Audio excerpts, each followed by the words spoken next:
Hello students, very good morning and welcome to MSG Institute, and it's the time to start your maths lecture for 12th. So shall we start? And it is the time to start lecture number 6 for 12th mathematics. So बेटा last lecture में हमने question number 1 को complete कर लिया था. Question number 1 के जितने भी पार्ट थे उनको कंप्लीट कर लिया था. चलिए एक बार रिवाइज कर लेते हैं, फास्ट रिवीजन.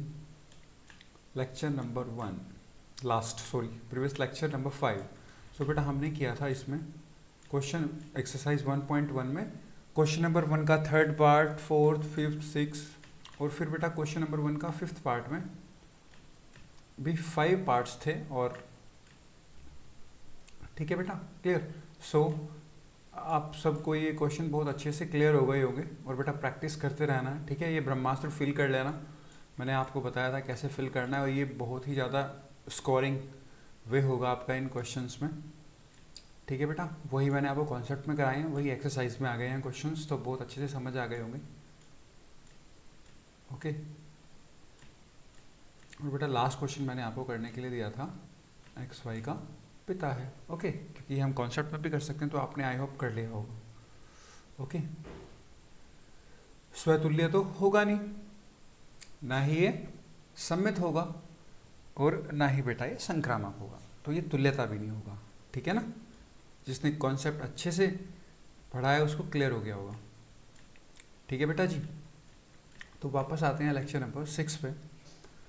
ओके. और बेटा मैं आपको बता रहा हूँ कि साथ के साथ रिवाइज करते रहना है, साथ के साथ नोट करते रहना है अच्छे से. जब भी आपको क्लास नोट्स मिलते हैं क्लास के बाद में, क्लास में अच्छे से कंसियस होकर पढ़ा करो, बस आप समझा करो, और समझ में आने के बाद अपनी नोटबुक में अच्छे से नोट कर लेना है. ठीक है बेटा. और सिर्फ 2 मिनट के रिवीजन में पूरी क्लास का रिवीजन हो जाएगा. बार बार ये लेक्चर देखने की नीड नहीं है. कहीं कोई प्रॉब्लम आती है सो आप रिवाइंड करके या दोबारा देख सकते हो, अदरवाइज आपका रिवीजन नोट से ही सफिशिएंट होगा. ठीक है. बाकी आप नोटबुक में लिखते हो अपनी, तो वो बेस्ट होगा. ठीक है बेटा जी. तो चलिए शुरू करते हैं लेक्चर नंबर 6 का, जो आज का पहला क्वेश्चन है, क्वेश्चन नंबर 2. क्योंकि क्वेश्चन नंबर 1 में बहुत सारे पार्ट थे और उनको हम फिनिश कर चुके हैं. तो बेटा चलते हैं, स्टार्ट करते हैं. क्या बोल रहा है? प्रूफ करना है, सिद्ध कीजिए कि वास्तविक संख्याओं के समुच्चय आर में, बेटा वास्तविक संख्याएं हैं आर, वास्तविक संख्याओं के समुच्चय आर में R a comma b, a less than and equal B square द्वारा परिभाषित संबंध आर न तो स्वतुल्य है, बेटा सिद्ध करवा रहा है कि ना तो ये संबंध स्वतुल्य है, न सम्मित है, और न ही संक्रामक है. ये सिद्ध करवा रहा है, मतलब तीनों ही गलत होंगे. स्वतुल्य भी नहीं होगा, सम्मित भी नहीं होगा, और संक्रामक भी नहीं होगा. तो बेटा अच्छे से देखते हैं. A comma B such that A less than and equal B square. ठीक है बेटा जी, क्लियर. ये क्या है बेटा? कौन सी संख्या है? वास्तविक संख्याएं. वास्तविक संख्याएं पहले आपको पता होना चाहिए वास्तविक संख्याएं क्या होती हैं. अच्छे से पढ़ा है, 6, 7, 8, 9, 10, 11. ओके, इतना पढ़ के आए हो. तो वास्तविक संख्याएं क्या होती हैं बेटा? जो बिल्कुल इंटीजर्स होते हैं आपके. ठीक है. अब मैं बार बार माइनस इन्फिनिटी ये नहीं लिखने वाला हूँ, आपको पता है इंटीजर्स क्या होते हैं, मतलब पूर्णांक. ठीक है बेटा. ये सब पूर्णांक और फ्रैक्शन 1/2, 3/4, 5/8 और डेसिमल वाले सब संख्याएं, ये सब क्या होती हैं बेटा? वास्तविक संख्याएं होती हैं. क्योंकि जिसको हम फ्रैक्शन को डेसिमल में चेंज कर सकते हैं ना, तो ये सब क्या होती हैं? वास्तविक संख्याएं होती हैं. ठीक है बेटा. हालांकि ये बताने की जरूरत नहीं है, आप 12th में आ गए हो, आप एक बहुत अच्छे हाई लेवल का मैथमेटिक्स पढ़ रहे हो. आप बच्चों वाला मैथ्स नहीं पढ़ रहे हो, 6-7 क्लास का. ये 6-7 क्लास में बातें बताई जाती हैं, बट फिर भी मैं आपको बता रहा हूँ, आप थोड़ा सा भूल गए हो तो याद आ जाएगा. तो बेटा ये सब वास्तविक संख्याएं हो सकती हैं. तो इन वास्तविक संख्याओं के लिए ये संबंध ना तो स्वतुल्य होगा, ना सम्मित होगा, और ना ही संक्रामक होगा. तो चलिए बेटा चेक करते हैं, कोई भी वास्तविक संख्या ले लेते हैं और मैच करते हैं. ओके. तो सबसे पहले स्वतुल्य के लिए जांच करते हैं.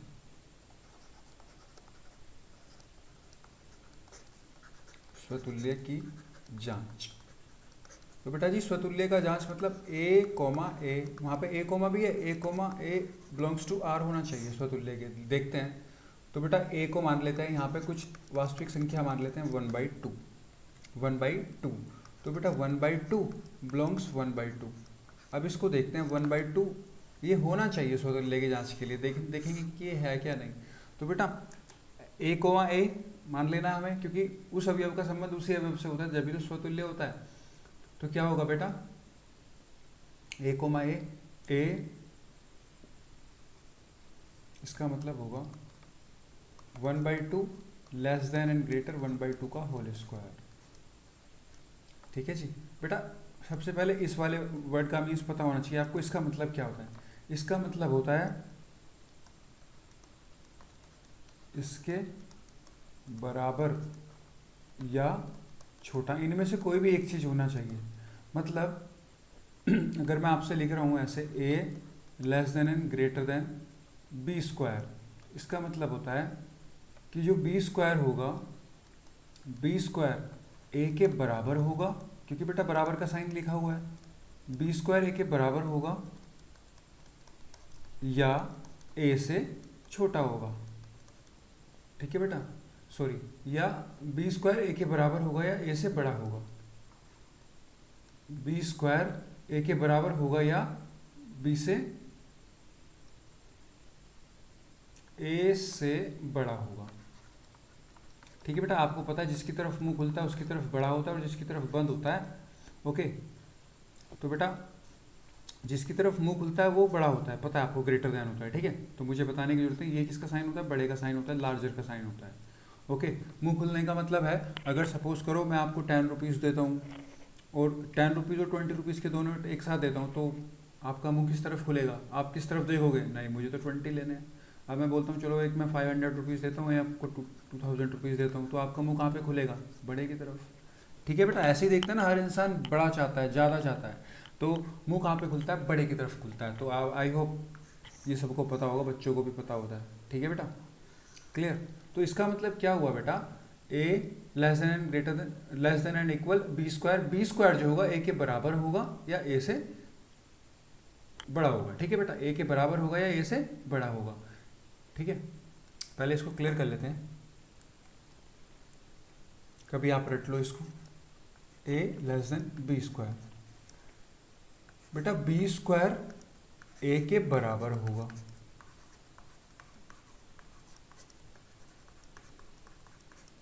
या बड़ा होगा। ठीक है बेटा जी, या बड़ा होगा, ये इसका मीन्स। और अगर हम देखें कि, सॉरी बेटा इक्वल लगाना भूल गया मैं, बी स्क्वायर ए के बराबर होगा या बड़ा होगा। अगर हम ए को देखते हैं, ए बी स्क्वायर के बराबर होगा या छोटा होगा। ए बी स्क्वायर के बराबर होगा या बी स्क्वायर से छोटा होगा। समझ आया बच्चा पार्टी? इसका मीन्स ये है। तो आपको पता होना चाहिए साइन का क्या मीन्स है, साइन का मीन्स पता होगा तभी तो क्वेश्चन करोगे, otherwise there is no benefit. ठीक है बेटा, क्लियर? तो मैंने आपको ये बताया साइन का मतलब क्या होता है, इसके बराबर या छोटा, इनमें से कोई भी एक चीज़ होनी चाहिए। अगर इनमें से कोई भी एक चीज़ होगी तो वहाँ पे वो वर्क करेगा, अदरवाइज नथिंग। ठीक है बेटा, तो इसके अगर हम बी स्क्वायर की तरफ देख रहे हैं तो बी स्क्वायर ए के बराबर होगा या बड़ा होगा, अगर ए से देख रहे हैं तो ए बी स्क्वायर के बराबर होगा या छोटा होगा। ठीक है बेटा, अब वापस आते हैं अपने क्वेश्चन पे। तो क्वेश्चन था हमारा 1/2 कोमा 1/2, ये दे रखा है 1/2 लेस देन 1/2 का होल स्क्वायर।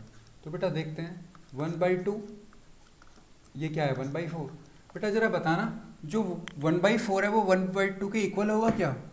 1/4 1/2 के इक्वल होगा? नहीं होगा ना, क्योंकि 1/4 तो छोटा होता है। अब ये बोल रहा है या तो इक्वल होगा या फिर बड़ा होगा। 1/4 1/2 से बड़ा होता है क्या?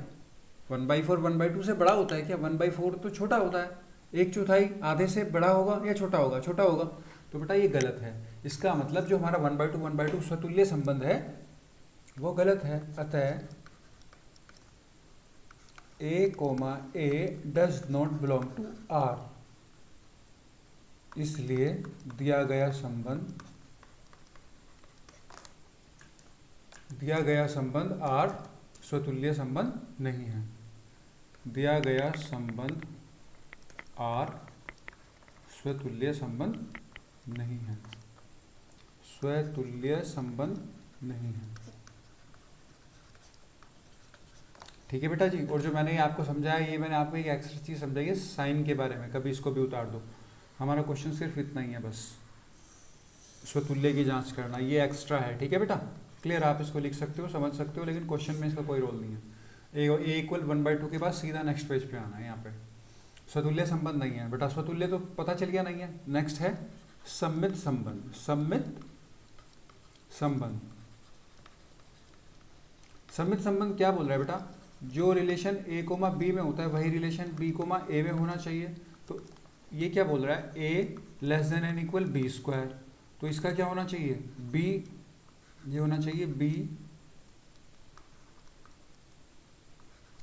Less than and equal A square, ये होना चाहिए ना।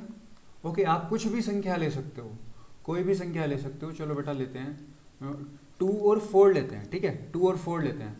तो 2 और 4 लेते हैं तो ए की वैल्यू 2 और बी की वैल्यू 16।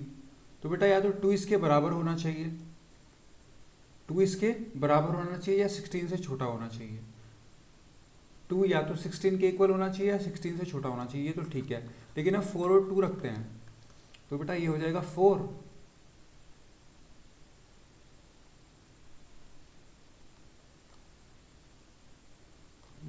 जस्ट ए मिनट,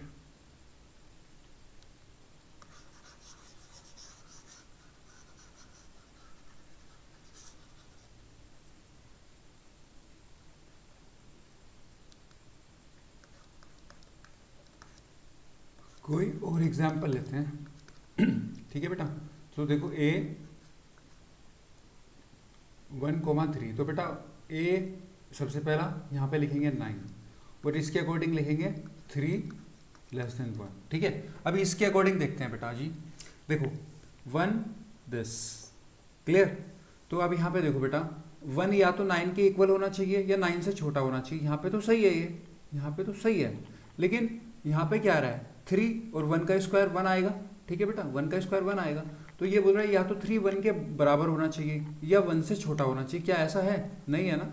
तो ये क्या है बेटा, ये एक सम्मित संबंध भी नहीं है, सम्मित संबंध नहीं है, क्योंकि एक सही है एक गलत है, सम्मित संबंध नहीं है, सम्मित संबंध नहीं है। तो कैसे लिखेंगे, क्योंकि A comma B belongs to R लेकिन B comma A does not belongs to R, इसलिए दिया गया संबंध आर एक सम्मित संबंध नहीं है, एक सम्मित संबंध नहीं है,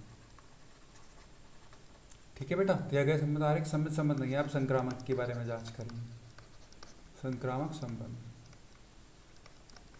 तो बेटा संक्रामक संबंध ए कोमा बी हमें दिया हुआ होगा, बी कोमा सी हम मानेंगे और ए कोमा सी की हम जांच करेंगे। बेटा आप ध्यान से देखना, A less than and equal B square, ठीक है बेटा, A less than and equal B square. अभी बी और सी में जब रिलेशन बनाएंगे तो ये बनेगा ना, बी और सी में जब रिलेशन बनाएंगे तो ये बनेगा। लेकिन बेटा एक बात बताओ, यहाँ पे तो है बी स्क्वायर, यहाँ पे क्या है बी स्क्वायर और यहाँ पे है बी, तो आपको बिल्कुल सेम बनाना है ना, आपको बिल्कुल सेम बनाना पड़ेगा। यहाँ पे तो है बी स्क्वायर और यहाँ पे है बी, तो बेटा हमें इसको सेम बनाना पड़ेगा, बी और बी स्क्वायर को सेम बनाना पड़ेगा। तो क्या बनाना है, बी स्क्वायर बनाना है। बी स्क्वायर कैसे बनेगा, जब मैं इसको इसके दोनों तरफ वर्ग कर दूंगा, इसके दोनों तरफ वर्ग कर देंगे तब ये बी स्क्वायर बन जाएगा और बिल्कुल सेम बन जाएगा। यहाँ पे ए हो जाएगा, यहाँ पे बी स्क्वायर हो जाएगा और फिर यहाँ पे जो आएगा वो आएगा दोनों तरफ वर्ग करने पर, दोनों तरफ वर्ग करने पर। अच्छे से बड़ा बड़ा लिख लेना, ठीक है, दोनों तरफ वर्ग करने पर। तो वर्ग करूंगा मैं बी स्क्वायर, तो बेटा ये क्या हो जाएगा, ये सी की पावर स्क्वायर का भी स्क्वायर हो जाएगा। मतलब मैं इसको क्या लिख सकता हूँ, सी की पावर 4, ऐसा लिख सकता हूँ ना इसको, ठीक है, क्लियर। तो अब एक बात बताओ बेटा, ये क्या हो जाएगा, ए, अभी यहाँ पे देखो ए, ये क्या हुआ बी स्क्वायर हो गया, ये वाली लाइन देखनी है आपको, ये हुआ बी स्क्वायर और ये क्या आ गया बेटा सी की पावर 4, सी की पावर 4। क्या ये सही है, मतलब बेटा यहाँ पे तो बी स्क्वायर आ रहा है, यहाँ पे सी स्क्वायर आ रहा है, यहाँ सी की पावर 4 आ रहा है, तो क्या ये संबंध सही होगा। मतलब हमें तो स्क्वायर वाला संबंध चाहिए ना, हमें तो स्क्वायर वाला संबंध चाहिए, हमें तो ये चाहिए था। अभी मैं आपको लिख के दिखा देता हूँ यहाँ पे ओरिजिनल,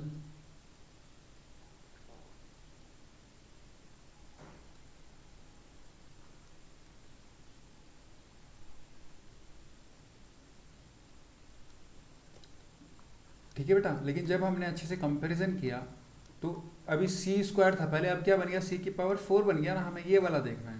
लेकिन बेटा हमें तो ये चाहिए, तो ये तो नहीं है, हमें तो ये आया है। जब अच्छे से कंपेयर किया हमने बी स्क्वायर को बी स्क्वायर के इक्वल किया तो सी की पावर 4 हो गया, लेकिन हमें तो ये चाहिए, तो बेटा ये तो नहीं आ रहा। ठीक है ना, क्लियर, ये गलत है। सो दैट मीन्स अतः दिया गया संबंध आर एक संक्रामक संबंध नहीं है। समझ आया बेटा, अच्छे से समझना है, ठीक है, क्लियर। संबंध एक संक्रामक संबंध नहीं है, संक्रामक संबंध नहीं है, ठीक है बेटा जी, क्योंकि वो फेल हो गया है यहाँ पे। एक बार मैं फिर से बता देता हूँ आपको। देखो बेटा, अगर आपको दिया हुआ है ऐसे a comma B, B comma C, C comma A, ठीक है बेटा। तो अब यहाँ पे देखो आप, यहाँ पे b है, यहाँ पे b है, यहाँ पे c है, यहाँ पे c है, ये सेम होना चाहिए ना। अगर आपको ऐसा चाहिए तो बेटा अगर यहाँ पे दिया हुआ है a कोमा बी स्क्वायर, फिर यहाँ पे लिख दिया आपने b कोमा सी, और यहाँ पे लिख दिया c,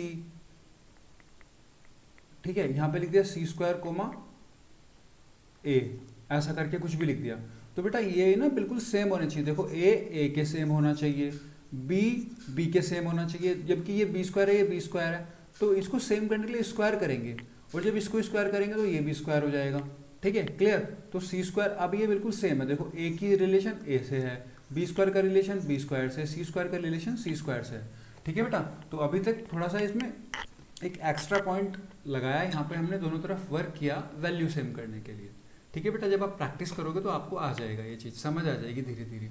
क्लियर हुआ, क्योंकि बेटा स्क्वायर आ गया ना इसमें, ओके, स्क्वायर आ गया, इसलिए यहाँ पे हमने ये किया। अब हमें तो ये वाली वैल्यू चाहिए ना, स्क्वायर वाली, वहाँ पे आ रही है 4 वाली, तो वो तो हम लेंगे नहीं, तो दिया गया संबंध संक्रामक संबंध भी नहीं होगा। तो बेटा समझ में आ गया, तो ब्रह्मास्त्र तो आप चला दोगे डेफिनेटली। संबंध के प्रकार हाँ या नहीं, तीनों में से कोई भी नहीं है, तो तुल्यता भी नहीं होगा, तुल्यता भी नहीं होगा। तो आई होप क्लियर है बेटा, ठीक है। एक बार अच्छे से रिवाइंड करके देखना, समझ आ जाएगा। क्वेश्चन नंबर 3, जांच कीजिए कि क्या समुच्चय A equal this this this this this this 1 to 6 तक दिया है, R equal A comma B such that B equal A plus 1 given है। ये परिभाषित संबंध आर स्वतुल्य सममित या संक्रामक है। ये पूछ रहा है कि बताइए आप मुझको। तो बेटा देखते हैं,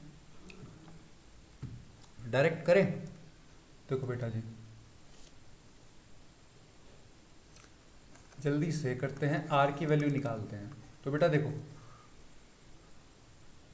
are equal A comma B such that B equal A plus 1, यही है ना। तो बेटा हम ए की वैल्यू रखते चले जाएंगे और बी की वैल्यू आती चली जाएगी। ए की वैल्यू रखते हैं 1, तो बी की वैल्यू 2, ए की वैल्यू 1 रख दिया तो बी की वैल्यू 2, अभी ए की वैल्यू 2 रखेंगे 3, ए की वैल्यू 3 रखेंगे 4, 4 रखेंगे 5, 5 रखेंगे 6, 6 रखेंगे, ए की वैल्यू 6 रखेंगे 7 आ जाएगा। बेटा 6 तक तो ठीक है, 1 2 3 4 5 6 आ रहे हैं, लेकिन 7 आ रहा है कहीं समुच्चय में, तो ये वाली वैल्यू नहीं रखेंगे। समझ आया ना, ये वाली वैल्यू नहीं रखेंगे। क्लियर, ये वैल्यू हम नहीं रखेंगे। आई होप समझ आ गया होगा ना क्यों नहीं रखेंगे, क्योंकि 7 समुच्चय में नहीं है। अब तक तो इतना आप सीख गए होंगे। तो बेटा आर की वैल्यू मैंने ये रखी है 1 2 3 4 5 6, और उससे ये संबंध हमारा आ गया है। ठीक है बेटा, अभी देखते हैं 6 7 नहीं रखना है। क्यों नहीं रखना है मैंने बता दिया आपको। तो बेटा जी 6,7 नहीं रखना है, क्योंकि 7 यहाँ पे वैरी नहीं करता है। आपको लिखने की जरूरत नहीं, मैंने लिख के भी दिखा दिया, फिर भी आपको समझ आ जाएगा। ठीक है बेटा, क्लियर। अब करते हैं स्वतुल्य की जांच जल्दी से। बेटा स्वतुल्य में क्या होना चाहिए, 1,1 होना चाहिए, 2,2 होना चाहिए, 3,3 होना चाहिए। ये सब तो आर से बिलोंग करते ही नहीं है, तो बेटा स्वतुल्य संबंध नहीं होगा, स्वतुल्य संबंध नहीं है। अतः आर स्वतुल्य संबंध नहीं है। मैंने लैंग्वेज आपको बार बार लिख के दिखा दी, अच्छे से लिखना है लैंग्वेज को। ठीक है बेटा, फाइन। अतः आर स्वतुल्य संबंध नहीं है। नेक्स्ट देख लेते हैं सम्मित संबंध के बारे में। सम्मित संबंध, सम्मित संबंध, सम्मित संबंध के बारे में। तो बेटा देखो सम्मित संबंध क्या होता है। आपने आर की वैल्यू क्या आई है 2 3, तो बेटा 1 2 तो आर के साथ बिलोंग कर रहा है, लेकिन क्या 2,1 है वहाँ पे? ऐसे 2,3 तो है, लेकिन 3,2 है क्या? देखते हैं बेटा, 1 2 है, 2 3 है। यहाँ पे देखो 1 2 है, 2,1 तो नहीं है, 2 3 है, 3,2 तो नहीं है, इसी तरह से 3,4 है, 4,3 तो नहीं है। तो समित जब भी तो होता है ए कोमा बी, समित क्या होता है बेटा? A comma B belongs to R, और वही संबंध बी कोमा ए में हो तो समित होगा। क्लियर? लेकिन यहाँ पे तो बेटा ये आर से बिलोंग कर रहा है, ये नहीं कर रहा, ये आर से बिलोंग कर रहा है, ये नहीं कर रहा, अतः दिया गया संबंध आर एक समित संबंध नहीं है। समझ आया ना कितना इजी है? संबंध एक समित संबंध नहीं है, समित संबंध नहीं है। ठीक है बेटा, एक समित संबंध नहीं है। अभी जांच करते हैं हम संक्रामक के बारे में। तो बेटा जी संक्रामक संबंध, संक्रामक संबंध, संक्रामक संबंध के बारे में जांच करते हैं। बेटा संक्रामक में क्या होगा? ए कोमा बी हमें गिवन होगा, बी कोमा सी हमें मानना है, और सी कोमा ए कोमा सी की हमें जांच करनी है। ठीक है बेटा, इसकी हमें जांच करनी है। तो अगर ऐसा होगा तो संक्रामक संबंध होता है। तो हम देखते हैं बेटा, A comma b, A comma B, आप कोई भी वैल्यू मान सकते हो ए कोमा बी की जो समुच्चय में है, चाहे 1 ले लो या 2,3 ले लो। ठीक है बेटा, चलो 2,3 ले लेते हैं। तो बेटा ए कोमा बी की वैल्यू क्या है? इसकी वैल्यू है बी इक्वल ए प्लस 1। सही है? ओके, तो हमने क्या ले लिया बेटा? यहाँ पे ले लिया हमने 2,3। ठीक है, तो ए की वैल्यू 2 है और बी की वैल्यू 3 है। अब क्या करेंगे? B comma c. तो बेटा बी कोमा सी की वैल्यू क्या आएगी? C equal b plus 1। ठीक है, अभी ए और बी पता है, अभी हमें इसमें बी पता है 3। तो बेटा इसकी वैल्यू 3 हो गई, 3 + 1 4। तो सी की वैल्यू क्या हो गई? 4। मतलब इसकी वैल्यू 3 हो गई, इसकी वैल्यू 4 हो गई। समझ आया ना बेटा? हमने 2,3, आप कुछ भी ले सकते हो, कुछ भी ले सकते हो। 2,3 आ गया, सो मैंने यहाँ पे 2 रखा, 2 + 1, तो बी की वैल्यू क्या आ गई? 3 आ गई। ठीक है, अभी बी कोमा सी का मतलब क्या होगा फिर? बेटा जब ए कोमा बी का मतलब बी इक्वल ए प्लस 1 होगा, तो बी कोमा सी का मतलब क्या होगा? सी इक्वल बी प्लस 1। बी की वैल्यू 3 है, तो सी की वैल्यू क्या आ गई? 4 आ गई। सी की वैल्यू 4 आ गई। तो अभी सी की वैल्यू 4 आ गई बेटा। अब हमें संबंध बताना है ए कोमा सी में। अब हमें संबंध बताना है ए कोमा सी में। बेटा ए कोमा सी का मतलब क्या होगा? सी इक्वल ए प्लस 1। अभी जरा देखते हैं बेटा सी की वैल्यू क्या है? सी की वैल्यू है 4 और बी की वैल्यू है 2। सही है ना? सी की वैल्यू है 4 और बी की वैल्यू है, ए की वैल्यू है 2। तो जरा देखेंगे यहाँ पे रख के, तो सी की वैल्यू है 4 और ए की वैल्यू है 2। जरा देखना बेटा इक्वल आ रहे हैं क्या? ये 4 आ रहा है, ये 3 आ रहा है, मतलब ये संबंध मैच नहीं कर रहा है, ये संबंध मैच नहीं कर रहा है। तो बेटा यहाँ पे देखो आप, हमने माना था 2,3 और 3,4। तो हमारे पास क्या आया निकल के बेटा? 2,3, 3,4, और ए और सी की वैल्यू क्या आई थी? सी की वैल्यू 4 और इसके 2, 2,4, 2,4। अब आप ये देखो बेटा 2 3 3 4 और 2 4 देखो, 2 3 3 4 और 2 4। यहाँ देखो 2 3 है, 3 4 है, लेकिन 2,4 तो नहीं है। तो बेटा तीनों होने चाहिए। 2 3 है, 3 4 है, लेकिन 2 4 नहीं है। तो बेटा जी यहाँ पे देखो 2 3 belongs to R, 3 4 belongs to R, लेकिन 2 4 does not belongs to R. इसलिए दिया गया संबंध आर एक संक्रामक संबंध नहीं है। दिया गया संबंध आर एक संक्रामक संबंध नहीं है, एक संक्रामक संबंध नहीं है। ओके बेटा, दिया गया संबंध आर एक संक्रामक संबंध नहीं है, एक संक्रामक संबंध नहीं है। ठीक है बेटा जी, क्लियर? समझ आया? तो बेटा तीनों बिलोंग करने चाहिए। ये वैल्यू कैसे निकाली है एक बार मैं फिर से बता देता हूँ आपको। देखो बेटा ए कोमा बी ये होना चाहिए। मैंने ए बी की कोई भी वैल्यू ले ली, 2 3, आप 1 2 ले सकते हो, लेकिन किस में से लेनी है? जो ये संबंध आया इसमें से कोई भी वैल्यू उठा लो। ठीक है, तो मैंने 2 3 ले लिया। तो बेटा ए की वैल्यू 2, बी की वैल्यू 3, मैच कर रहा है बिल्कुल। 2 + 1 3। फिर बी की वैल्यू हमारे पास 3 आ गई, तो बी की वैल्यू में यहाँ पे रख दिया, सी की वैल्यू 4 आ गई।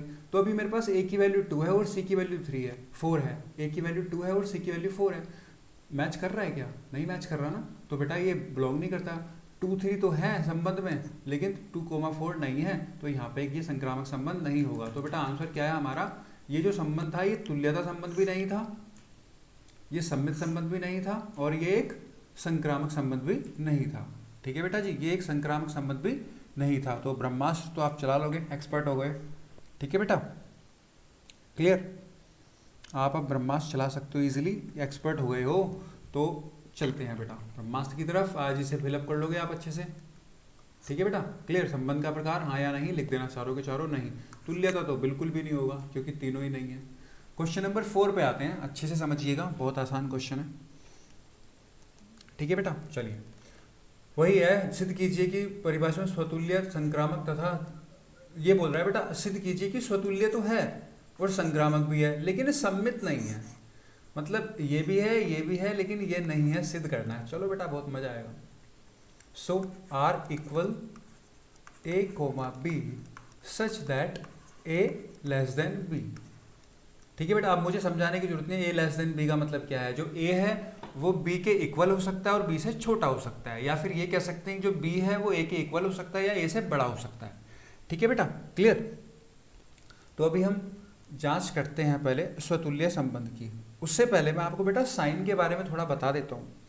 क्वेश्चन को सोल्व करने से पहले थोड़ा साइन सिंबल्स के बारे में बात कर लेते हैं, क्योंकि बहुत सारे बच्चे हैं कंफ्यूज हो जाते हैं, अलग अलग तरह की बातें सुनते हैं, अलग अलग तरह से पढ़ते हैं और फिर परेशान होते हैं ऑल लाइफ मैथमेटिक्स को लेके। तो बेटा मैं पहले सिंबल्स के बारे में थोड़ा बता देता हूँ आपको कि ये इसका मीन्स होता क्या है।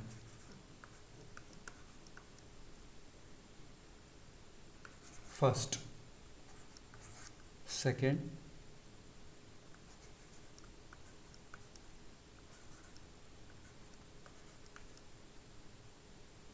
नेक्स्ट पेज पे करते हैं अच्छे से।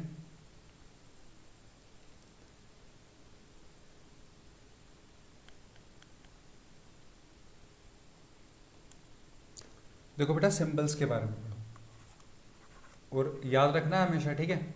बहुत आसान है, बहुत ही आसान, और कहीं पे भी आ सकते हैं, कोई से भी चैप्टर में यूज़ हो जाते हैं। तो पहला हमने लिया ये,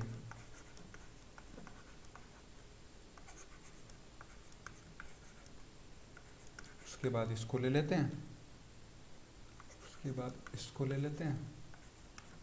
तो बेटा टोटल ऐसे ग्रेटर देन लेस देन वाले जो भी आएंगे आपके, ये टोटल 4 टाइप्स के सिंबल आएंगे। ठीक है बेटा, अभी आपको पता होगा, थोड़ा बहुत पढ़ा भी होगा आपने, कि जो ये x की वैल्यू बता रहा है, x की वैल्यू 5, 10, 5, 10, 5, 10, 5, 10 ऐसा कुछ है।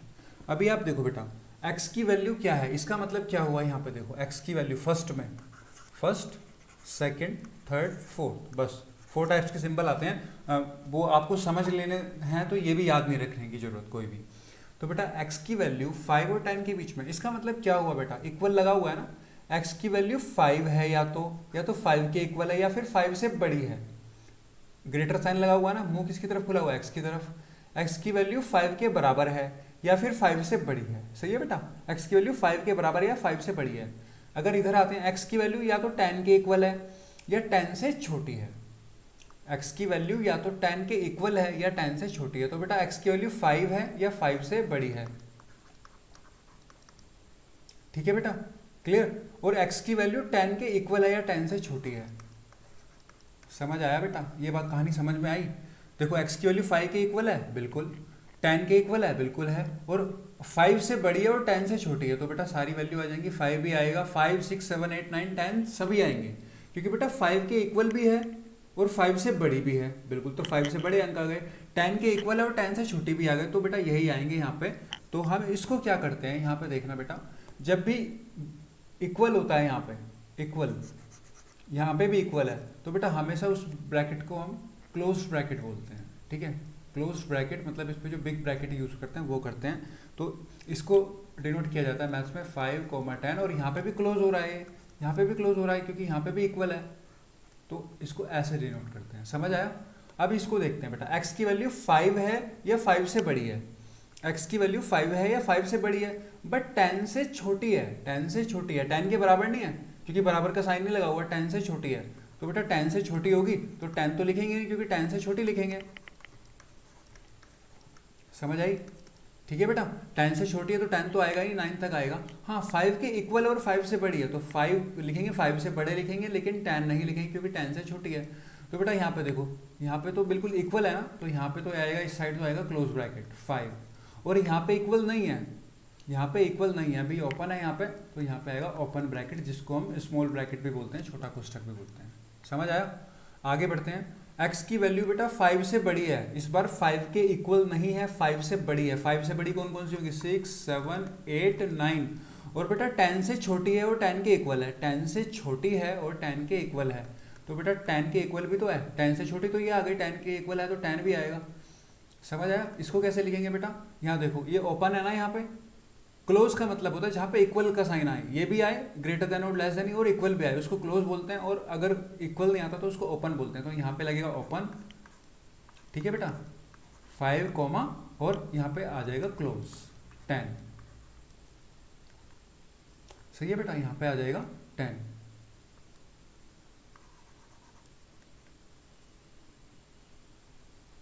यहाँ पे 10 आ जाएगा। ओके, आगे बढ़ते हैं बेटा, आप तो कर दोगे। x 5 से बड़ा और 10 से छोटा है, 5 से बड़ा है और 10 से छोटा, इक्वल नहीं है कुछ भी, 6, 7, 8, 9, ठीक है बेटा, 10 से छोटा है और 5 से बड़ा है, तो ये आ गया। अब बेटा दोनों ओपन है ना, 5, 10, समझ में आ गया? तो बेटा ये सिंबल सीखने बहुत जरूरी है। जैसे मैं आपको एक एग्जाम्पल लिख के देता हूँ, 1, 3 का मतलब क्या होगा? 1, 3 का मतलब होगा 2, क्या होगा? 2। क्लियर? मैं आपको बोलता हूँ 4, 4, 7 का मतलब होगा 5, 6। ठीक है बेटा, ऐसे सिंबल से पता होना चाहिए आपको। अगर मैंने आपको लिख दिया 6 to 12, तो बेटा इसका मतलब होगा 6, 7, 8, 9, 10, 11, 12। सही है ना बेटा, क्योंकि क्लोज है। अगर मैंने आपको लिख के दिया 12, 20, 12, 20, 12, चलो 120 लिख लेते हैं, ठीक है, 12, 120, 12, 120। तो देखते हैं 12, 120 क्या होगा? 12, 120। तो बेटा यहाँ देखो, यहाँ ओपन है ना, ओपन है तो 12 तो आएगा नहीं, क्योंकि 12 से बढ़ा ही लिया जाएगा। तो किससे स्टार्ट होगा? 13 से स्टार्ट होगा, 13, 14, 15। और बेटा क्लोज हो रहा है ना 120 पे, तो 120 हम लिखेंगे क्योंकि 120 के इक्वल है, क्लोज है। आई होप समझ में आ गया होगा ये सिंबल्स का फंडा आपको। तो बेटा सिंबल्स का फंडा जरूर क्लियर होना चाहिए, तभी क्वेश्चन क्लियर होगा। ठीक है बेटा जी, तो अच्छे से समझ लेना ताकि मैथ्स में कभी प्रॉब्लम ना आए आपको। ओके बेटा, तो चलते हैं हम वापस अपने क्वेश्चंस पे चलते हैं। जो क्वेश्चन हम कर रहे थे ये इसकी जांच कर रहे थे, तो बेटा इसको इन्वेस्टिगेशन करते हैं, केस को, कैसा केस है ये। ठीक है बेटा, और बहुत इंटरेस्ट आने वाला है इस क्वेश्चन में। अब आप समझ गए हो सिंबल्स के बारे में, और अब पूछना मत कि क्या हो रहा है। ठीक है बेटा, क्योंकि मैं आपको सिंबल्स के बारे में पढ़ा चुका हूँ। चलिए आगे बढ़ते हैं। ओके, तो बेटा क्वेश्चन है ये, पहली बात कर रहे हैं हम स्वतुल्य की। स्वतुल्य की जांच करते हैं। बेटा स्वतुल्य में क्या लेते हैं हम? ए कोमा ए। तो ए कोमा ए का मतलब क्या होगा? ए बी की जगह ए रख दो बेटा। ए के बराबर होगा या ए से बड़ा होगा? ए के बराबर होगा या ए से बड़ा होगा? समझ सकते हैं ना आप बेटा, कोई भी है वो या तो खुद से बराबर होती है, खुद से बड़ी तो नहीं होगी लेकिन खुद के बराबर तो होगी ना। तो या तो ए से बड़ा होगा या बराबर होगा, या तो ए से बड़ा होगा या बराबर होगा। तो साफ दिख रहा है कि ए के बराबर तो होगा। इनमें से कोई भी एक कंडीशन सही होनी चाहिए, वो है ए के बराबर है, ए के बराबर है। तो ये संबंध कैसा होगा? बिल्कुल है। So A comma A belongs to R. अतः दिया गया संबंध आर एक स्वतुल्य संबंध है। सही है बेटा, एक स्वतुल्य संबंध है।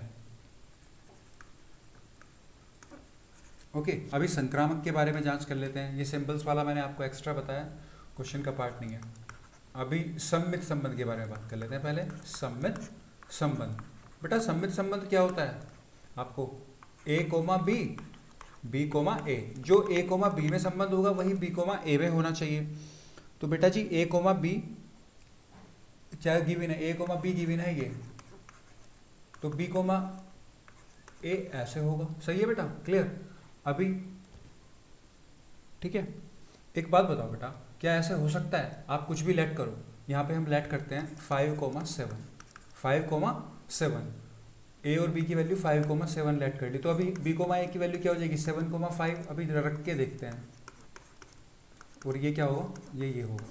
बेटा जरा देखना, 5 या तो 7 के इक्वल होना चाहिए या 7 से छोटा होना चाहिए, या फिर ये कह सकते हैं 7 जो है 5 के इक्वल होना चाहिए या 5 से बड़ा होना चाहिए। बिल्कुल सही है ना, ये बिल्कुल सही है। लेकिन जब हमने रिवर्स किया, बी कोमा ए चेंज किया इनको, अब क्या बोल रहा है कि 5 या तो 7 के इक्वल होना चाहिए या 7 से बड़ा होना चाहिए। 5 7 से बड़ा हो सकता है, गलत है ना। तो अतः दिया गया संबंध सम्मित संबंध भी नहीं होगा। तो बेटा हम यहाँ पे क्या लिख सकते हैं, चूंकि A comma B belongs to R, लेकिन B comma A does not belongs to R, अतः दिया गया संबंध आर एक सम्मित संबंध नहीं है, एक सम्मित संबंध नहीं है। ठीक है बेटा जी, समझ आया, सम्मित संबंध नहीं है। आगे बढ़ते हैं। तो बेटा ये हो गया, स्वतुल्य भी हो गया, सम्मित भी हो गया, संक्रामक भी हो गया। अभी संक्रामक के बारे में देखते हैं। संक्रामक तो अब होगा संक्रामक संबंध। बेटा संक्रामक संबंध के बारे में आप जानते हो, 3 सिम्टम्स हैं कोरोना के। कौन सा है, पहला में दिया हुआ होगा, दूसरा में मानना है और तीसरा में वेरीफाई करना है। ए कोमा बी हमें गिवन होगा, बी कोमा सी हमें मानना है और ए कोमा सी की हमें जांच करनी है। तो बेटा ए कोमा बी क्या दिया हुआ है आपको, ए कोमा बी क्या दिया हुआ है, सच दैट ये दिया हुआ है A less than N B. तो बेटा ये क्या हो जाएगा, बी सी ए लेस देन सी। बेटा इसकी जांच करनी है, कोई भी वैल्यू ले लो, कोई भी value, okay, what do you want, कोई भी वैल्यू ले लो। तो बेटा हम लेते हैं यहाँ पे, चलो इसको चेक कर लेते हैं। यहाँ पे हम ले लेते हैं, वही ले लेते हैं पुराने वाली वैल्यू 5,7। ए और बी की वैल्यू क्या ले ली हमने, 5,7। ओके, तो बेटा बी और सी की क्या रहेगी, फिर बी की तो 7 ही रहेगी, इसकी 9 ले लेते हैं। और बेटा ए और सी की क्या रहेगी, फिर सी की तो 9 आ गई पहले ही, तो ए की क्या रहेगी 5, ये तो फिक्स हो गई ए और सी, सही है। तो अब हम यहाँ पे देखते हैं 5,7 में। बेटा 5,7 का मतलब ये होगा ना, 7,9 का मतलब क्या होगा, ये होगा ना, और 5,9 का मतलब क्या होगा, ये होगा ना। देखो बेटा चेक करो, 5 ये 7 या तो 5 के इक्वल होना चाहिए या 5 से बड़ा होना चाहिए। बिल्कुल बड़ा है, इक्वल तो नहीं है पर बड़ा है। 9 या तो 7 के इक्वल होना चाहिए या 7 से बड़ा होना चाहिए, बिल्कुल है। अभी जो हमें ए कोमा सी देखना है बेटा, ये 5 से इक्वल होना चाहिए या 5 से बड़ा होना चाहिए, बिल्कुल है, बड़ा है। दोनों में से एक कंडीशन आ रही है ना, या तो बड़े वाली आनी चाहिए या फिर इक्वल वाली आनी चाहिए। तो दोनों में से एक कंडीशन आ रही है, दैट मीन्स तीनों बिलोंग कर रहे हैं, तीनों बिलोंग कर रहे हैं। तो बेटा A comma B, B comma C, C comma A belongs to R, belongs to R, belongs to R, अतः दिया गया संबंध आर एक संक्रामक संबंध है। अतः दिया गया संबंध आर एक संक्रामक संबंध है। समझ आया बेटा, तो संक्रामक संबंध है। वो क्या पूछ रहा था, क्वेश्चन क्या पूछ रहा था, क्वेश्चन पूछ रहा था बेटा कि स्वतुल्य भी है, स्वतुल्य है, संक्रामक है, स्वतुल्य है और संक्रामक है, लेकिन सम्मित नहीं है। तो बेटा देखो, स्वतुल्य संबंध है, बिल्कुल है, संक्रामक भी है, अभी मैंने बताया आप, एक संक्रामक भी है, बिल्कुल है, लेकिन क्या सम्मित है, सम्मित नहीं आया है। तो वेरीफाई हो गया ना, वेरीफाई हो गया ना, क्लियर बेटा, वेरीफाई हो गया। और वही बात आप अगर सिद्ध करवा रहे हैं तो आप ब्रह्मास्त्र पे लिख सकते हो, संबंध के प्रकार, हाँ नहीं। ठीक है बेटा, पहला है स्वतुल्य, स्वतुल्य है, बिल्कुल है, हाँ। सम्मित है, सम्मित नहीं है, यही तो सिद्ध किया है हमने कि सम्मित नहीं है, सम्मित नहीं है। संक्रामक है, बिल्कुल है, संक्रामक है। तो बेटा हाँ, बस आपसे इतना पूछा था, इतना करके 3 ब्लॉक बना के खत्म करो, सही है ना, क्लियर। आई होप समझ आ गया होगा बेटा, ओके, समझ आ गया होगा। अपनी स्पीड बढ़ाओ अच्छे से समझने की, ठीक है। नहीं समझ आता आप बाद में वीडियो देखो अच्छे से एक बार, फिर नहीं समझ आता then you may ask me on comment section और ऑन व्हाट्सएप और एनी अदर, क्लियर। चलिए बेटा आगे बढ़ते हैं, क्वेश्चन नंबर 5 पे मूव करते हैं। क्वेश्चन नंबर 5 में गिवन है, जांच कीजिए कि क्या आर में R equal A comma B such that A less than and equal B cube द्वारा परिभाषित संबंध स्वतुल्य, सममित अथवा संक्रामक है, जांच करनी है। बेटा जी क्या दे रखा है, R equal A comma B such that A less than and equal B cube. बेटा कुछ याद आया, कुछ याद आया? ये जो क्वेश्चन नंबर 5 है ये क्वेश्चन नंबर 2 का भाई है, या ये कह सकते हैं क्वेश्चन नंबर 5 से क्वेश्चन नंबर 2 को कोरोना हो गया है, और कोरोना में के सिम्टम्स सेम ही आते हैं ऑलमोस्ट, ठीक है। ओके फाइन, क्वेश्चन नंबर 5 से क्वेश्चन नंबर 2 को कोरोना हो गया क्योंकि दोनों एक जैसे हैं लगभग। ओके कैसे हैं चेक करते हैं। क्वेश्चन नंबर 5 देखो, A less than and equal B cube, या फिर ये बोलते हो B cube is greater than and equal A, B cube A से बड़ा है या ए के इक्वल है, इसमें बी क्यूब है। और बेटा क्वेश्चन नंबर 2 में क्या था, क्वेश्चन नंबर 2 में क्या था, ये देखो क्वेश्चन नंबर 2 वहाँ पे स्क्वायर था, ये क्यूब है। तो जिसको ये स्क्वायर वाला समझ आ गया है, क्यूब वाला अपने आप समझ आ जाएगा। फिर भी मैं एक बार बताया तो बेटा देखो कैसे किया था, ए कोमा बी दिस ये है, वास्तविक संख्याओं का था इसमें ठीक है, वो हम बाद में देख लेंगे। तो बेटा स्वतुल्य ए कोमा ए की जांच करते हैं। तो ए कोमा ए जब ऐसे आया था ये, तो 1/2 हमने जब रखा था ये, तो बेटा ना तो 1/2 स्क्वायर के इक्वल होगा ना ही उससे छोटा होगा, तो गलत था, स्वतुल्य भी नहीं था। सममित ए कोमा बी में जो संबंध होगा वही संबंध बी कोमा ए में होगा जब हमने कोई शब्द रखे, यहाँ पे 1,3 रखा, 3,1 रखा, कुछ भी। ओके ये बेटा संबंध गलत तब होगा जब वो हर एक संख्या के लिए गलत होगा, ठीक है। तो यहाँ पे क्या हुआ, ये सम्मित भी नहीं आया, और उसके बाद हमने संक्रामक की जांच की। तो बेटा ये ऐसे हमने किया है यहाँ पे। तो संक्रामक के बारे में एक समझने का पॉइंट था बेटा, ये वाला पॉइंट था ना, A less than and equal B square. तो बेटा ये बी स्क्वायर ना, यहाँ पे भी हमें बी स्क्वायर चाहिए, उसके लिए हमने क्या किया था, वर्ग किया था। और यहाँ पे हमें ए लेस देन सी स्क्वायर, लेकिन बेटा यहाँ पे तो C4 आ रहा है, फिर हमें C4 में संबंध देखना पड़ेगा, लेकिन हमें तो क्वेश्चन इसमें देखने के लिए बोल रहा है, तो संक्रामक नहीं होगा। बेटा वहाँ पे स्क्वायर है, तो हमने यहाँ पे क्या किया था, जब हम संक्रामक की जांच करते स्क्वायर किया था, वहाँ पे क्यूब है, तो यहाँ पे क्या करना पड़ेगा, क्यूब करना पड़ेगा क्वेश्चन नंबर 5 में। तो जिसको ये समझ आ गया question number 2, question number next वाला भी अपने आप समझ आ जाएगा, ठीक है बेटा जी। तो चलते हैं कोरोना के भाई को सॉल्व करते हैं। ओके देखना ध्यान से। तो बेटा जी देखते हैं स्वतुल्य संबंध, पहले स्वतुल्य की जांच कर लेते हैं।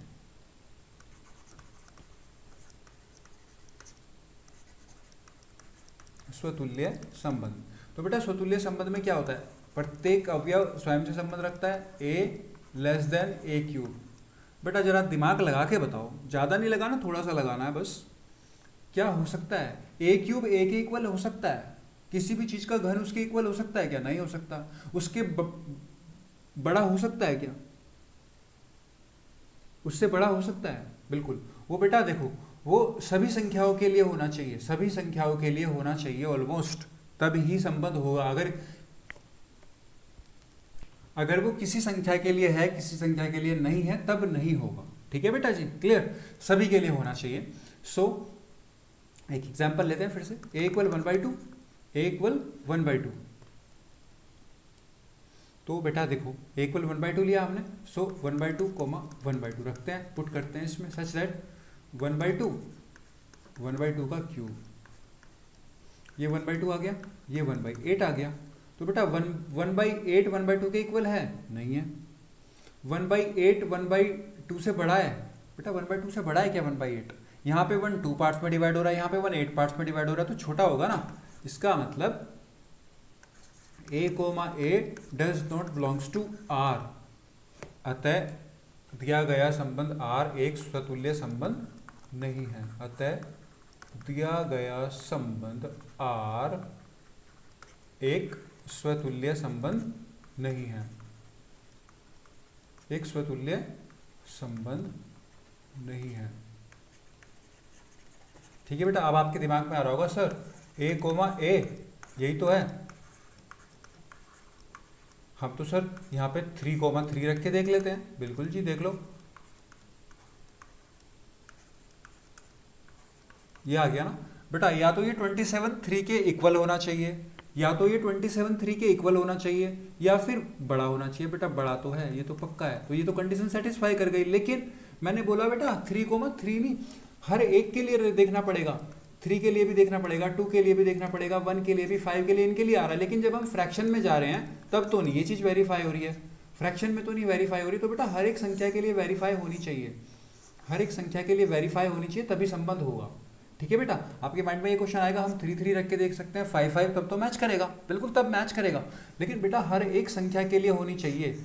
अगर आप सिंपल संख्याओं के लिए करते हैं तो आ जाएगा, लेकिन जब आप फ्रैक्शन की तरफ जाते हैं 1/4 रख के देखो, तो बेटा 1/4 लेस देन एंड इक्वल 1/4 का स्क्वायर, 1/4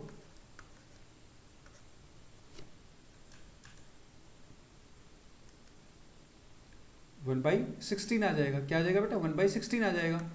अभी यहाँ पे देखो 1/16 1/4 के इक्वल है? नहीं है। ओके, इक्वल भी नहीं है। और ग्रेटर है क्या? 1/16 बड़ा है 1/4 से? नहीं, ये भी गलत है। तो बेटा इसके लिए नहीं आ रहा है, ये सिंपल के लिए तो आ रहा है, लेकिन सभी संख्याओं के लिए मैच करना चाहिए वो। अगर एक के लिए भी गलत हुआ संबंध गलत है, सभी के लिए सही है तो संबंध सही है। ठीक है बेटा, क्लियर? तो ये यहाँ पे आपको ये डाउट आ सकता था, तो मैंने आपको इसलिए बताया। ठीक है बेटा, फ्रैक्शंस में भी काम करना चाहिए, सभी संख्याओं में करना चाहिए। ठीक है, क्लियर? तो स्वतुल्य तो होगा नहीं। आगे बात कर लेते हैं। अब किसकी बारी है? सममित संबंध की बारी है। तो बेटा सममित संबंध में आते हैं वापस। सममित संबंध क्या था?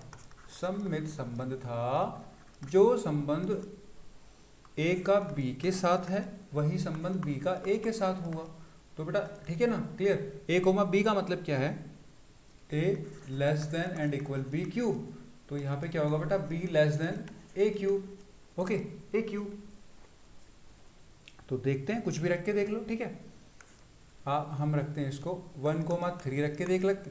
अब इसको घुमा देंगे यहाँ से, तो बेटा इसका क्या है? 1 less than 3 cube, 3 less than and equal 1 cube. ठीक है बेटा, समझ आ रहा है ना? अगर नहीं समझ आ रहा तो पूरा लिख लो। 3 1। एक बार बताओ बेटा, 27 1 के इक्वल होना चाहिए या फिर 1 से बड़ा होना चाहिए? बिल्कुल सही है, लेकिन एक बार बताओ, जो ये 1 है या तो ये 3 के इक्वल होना चाहिए या 3 से बड़ा होना चाहिए। 3 से बड़ा होता है क्या 1? नहीं होता ना। तो ये क्या है? एक गलत है, एक सही है। मतलब a comma b belongs to r, लेकिन b comma a does not belongs to r। इसका मतलब बेटा जी ये दिया गया संबंध सममित संबंध नहीं है। अतः दिया गया, इसके बाद लिखना है ये, ठीक है? अतः दिया गया संबंध r, अतः दिया गया संबंध r एक सममित संबंध नहीं है। ठीक है बेटा, सममित भी चेक हो गया, संबंध सममित संबंध नहीं है। क्लियर हुआ? ओके, तो सममित हो गया। अभी एक और कोरोना बचा है, तो उसको कोरोना को क्लियर कर लेते हैं। अब बारी आ जाती है कोरोना पे, जिसका नाम है संक्रामक संबंध। संक्रामक संबंध में क्या होता है बेटा? ए कोमा बी गिवन है, बी कोमा सी हमें मानना है, सी कोमा ए की जांच करनी है। तो बेटा ए कोमा बी क्या दिया हुआ है? ए कोमा बी दिया हुआ है बी क्यूब। बेटा ध्यान से देखना, बी क्यूब। तो हमें ये ऐसे पुट करना पड़ेगा, सी सॉरी ए कोमा सी होता है बेटा, ये जल्दी जल्दी मैं गलत लिख दिया, ए comma C. So A comma C, clear? A coma c की जांच करनी है। तो बेटा ए हमें तो ये चाहिए, ठीक है बेटा, हमें तो ये चाहिए। लेकिन अगर हम क्वेश्चन में देखते हैं बेटा, अभी ध्यान से देखना, ए कोमा बी, फिर से लिखते हैं ए लेस देन बी क्यूब। बेटा अभी बी कोमा सी, तो बी कोमा सी क्या आएगा बेटा? यहाँ पे बी क्यूब है, ये बी क्यूब है, तो हमें यहाँ पे भी तो बी क्यूब बनाना पड़ेगा। अब बी क्यूब बनाने के लिए इसको क्या करना पड़ेगा? इसके दोनों तरफ घन करना पड़ेगा। दोनों तरफ बड़ा बड़ा लिखना, दोनों तरफ घन करने पर, दोनों तरफ घन करने पर। ओके, ये स्टेटमेंट 1 मान लो, स्टेटमेंट 2 मान लो, स्टेटमेंट 3 मान लो। ठीक है बेटा, तो स्टेटमेंट 2 के कथन 2 के दोनों ओर घन करने पर, दोनों के दोनों ओर घन करने पर, ऐसे लिखोगे अच्छे से। ठीक है बेटा, दोनों ओर घन करने पर। अभी घन करने पे क्या आएगा बेटा? जब दोनों ओर घन करेंगे ये आ जाएगा बी क्यूब, ये बी क्यूब आ जाएगा बेटा। इसका घन करेंगे बी क्यूब आ जाएगा। ये सी की पावर 3 तो पहले सही है, फिर इसका घन कर रहे हो तो ये क्या आ जाएगा? बी क्यूब सी की पावर 9। ठीक है, बी कोमा सी ये आ गया हमारा। अब एक बात बताओ बेटा, हमें करना है ए कोमा सी में, ए कोमा सी में। अभी हमें तो ये करना है, लेकिन बेटा ए की वैल्यू तो ए है, चलो ठीक है, लेकिन बेटा सी की वैल्यू अब क्या बन गई है, सी की पावर 9 बन गई है ना, सी की पावर 9 बन गई है, सी की पावर 9। तो बेटा सी की पावर 9 बन गई है। आप यहाँ पे देखो बेटा, ए ग्रेटर देन बी क्यूब, ठीक है, बी क्यूब है ये, सॉरी बी क्यूब करो इसको, बी क्यूब सी की पावर 9 हो गया और ए सी की पावर 9 हो गया। क्या ये कभी सही हो सकता है क्या? हमें तो बेटा संबंध इनके बीच में बताना था ना, जो ये गिवन कंडीशन है, एक सिंपल रहना था, एक क्यूब रहना था, लेकिन यहाँ पे तो कोई क्यूब हो गया, कोई 9 हो गया, मतलब बिलोंग ही नहीं कर रहा है। ठीक है बेटा, बिलोंग नहीं कर रहा है, इसका मतलब ए, देखो ध्यान से देखना, ए तो ए है, ये बी क्यूब है, और ये क्या आ गया, ये सी की पावर 9 आ गया। यहाँ हम इसको सी की पावर 3 की पावर 3 लिख सकते हैं, ये आ गया। तो बेटा ये तो अलग अलग आ गया, हमें तो वो संबंध ये बताना था, बस क्यूब तक बताना था। अतः दिया गया संबंध आर संक्रामक संबंध नहीं है, संबंध आर संक्रामक संबंध नहीं है, संक्रामक संबंध नहीं है, संबंध नहीं है। ओके, संक्रामक संबंध नहीं है, नहीं है, नहीं है। ठीक है बेटा जी, तो आई होप क्लियर हो गया, संक्रामक संबंध नहीं है। ओके, तो क्वेश्चन में क्या था बेटा, जो ये संबंध था, सबसे पहली बात ये स्वतुल्य भी नहीं था, ये संबंध सम्मित संबंध भी नहीं था। ठीक है, स्वतुल्य तो आया नहीं है, सम्मित भी नहीं आया, क्लियर, और संक्रामक भी नहीं आया। ठीक है बेटा जी, तो इसका मतलब क्या हुआ, हमने सिद्ध कर दिया है कि दिया गया संबंध आर एक ना तो स्वतुल्य संबंध है, ना ही सम्मित है, और ना ही संक्रामक है। ठीक है बेटा, तो ब्रह्मास्त्र तो आप खुद कर लेंगे, तीनों संबंधों के बारे में लिख देंगे जो भी पूछा है। ठीक है बेटा, 1 2 3 जो भी है। ठीक है, बस हमसे 3 पूछे हैं तो हम तीनों के बारे में जवाब दे देंगे। ठीक है बेटा, clear. Question number 5 has been finished. Question number 6 की तरफ चलते हैं बेटा। सिद्ध कीजिए कि समुच्चय 1 2 3 में r इक्वल 1 2 2 1 द्वारा प्रदत्त संबंध सम्मित है, किंतु न तो स्वतुल्य है और न ही संक्रामक है। बेटा बहुत आसान क्वेश्चन, इससे कुछ आसान कुछ हो सकता है क्या? r इक्वल क्या दिया हुआ है, 1 2 है और 2 1 है, ये दिया हुआ है ना r में। बेटा स्वतुल्य के लिए क्या होता है, स्वतुल्य के लिए क्या होता है, स्वतुल्य के लिए होता है 1 1 2 2। क्या 1 1 2 2 है क्या आपके पास? नहीं है ना बेटा, तो नहीं है ना, तो ये आर से बिलोंग नहीं कर रहे हैं, तो है नहीं है आर में, क्योंकि 1 1 2 2 को तो कहीं है ही नहीं आर में। तो बेटा जी क्या होगा, दिया गया संबंध अतः आर एक स्वतुल्य संबंध नहीं है। साफ पता चल रहा है स्वतुल्य संबंध नहीं है, क्योंकि हमें ये कहीं दिखाई नहीं दे रहा 1 1 2 2। ठीक है, इसी तरह से सम्मित के बारे में बात कर लेते हैं। बेटा सम्मित संबंध होगा क्या, चेक करो चेक करो चेक करो, जल्दी से चेक करो कोरोना की रिपोर्ट। ओके बेटा देखो, सम्मित में क्या होता है 1 2, बेटा x y y x 2 1। बिल्कुल देखो बेटा 1 2 भी है, 2 है, तो ये भी बिलोंग करेगा आर से, ये भी सम्मित तो होगा, क्योंकि 1 2 2 1 दोनों आ रहे हैं ना। अतः संबंध आर एक सम्मित संबंध है, एक सम्मित संबंध है, सम्मित संबंध है। अभी संक्रामक के बारे में बात करते हैं।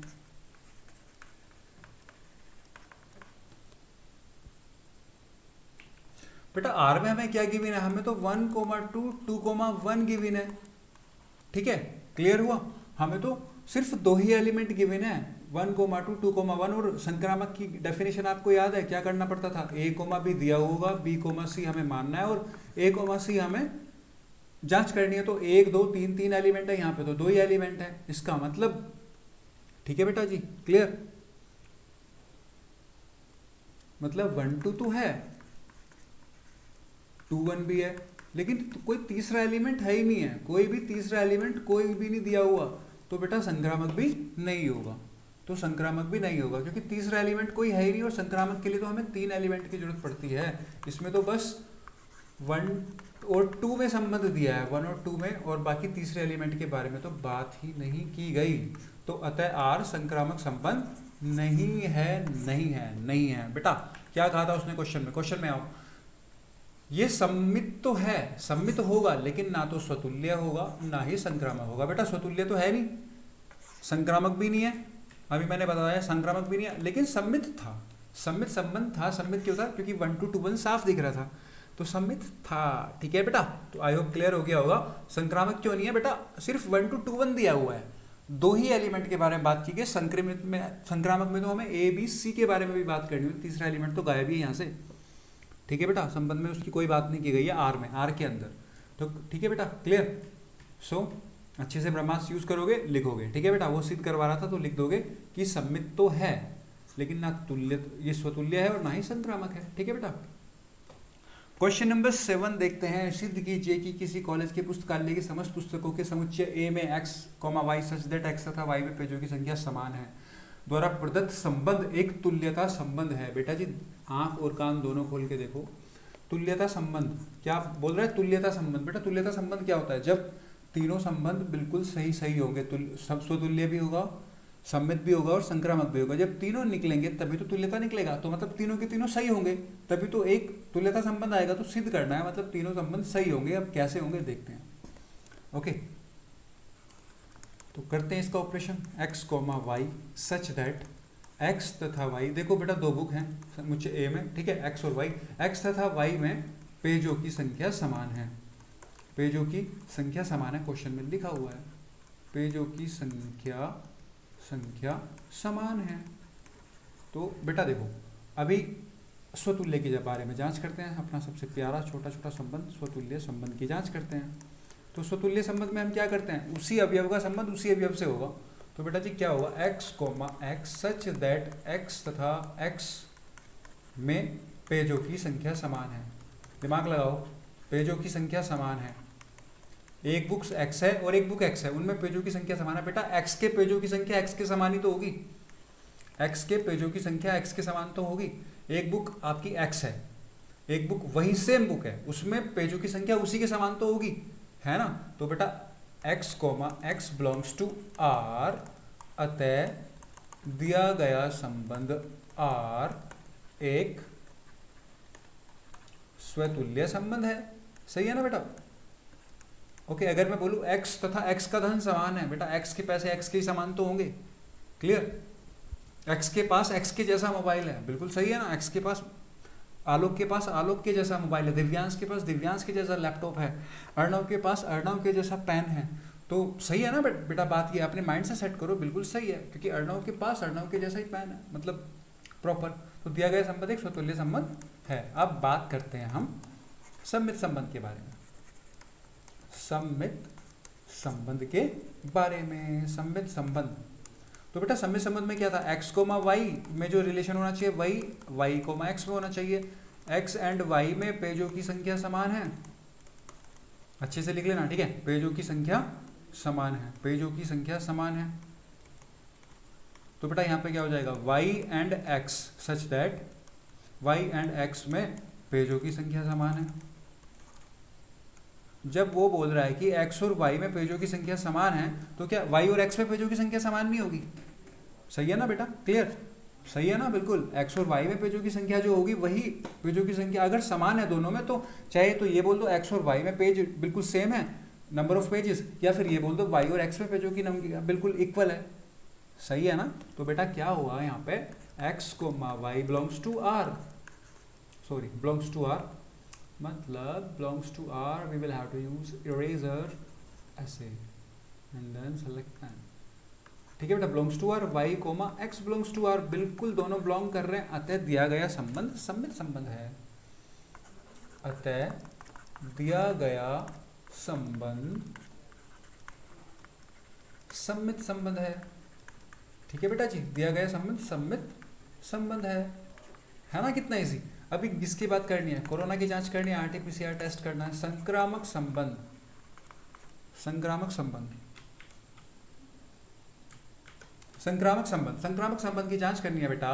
तो हमें क्या है? x, y दिया हुआ होगा, y, z हमें मानना है, x, z की जांच करनी है। x और y में क्या है? x एंड y में पेजों की संख्या समान है।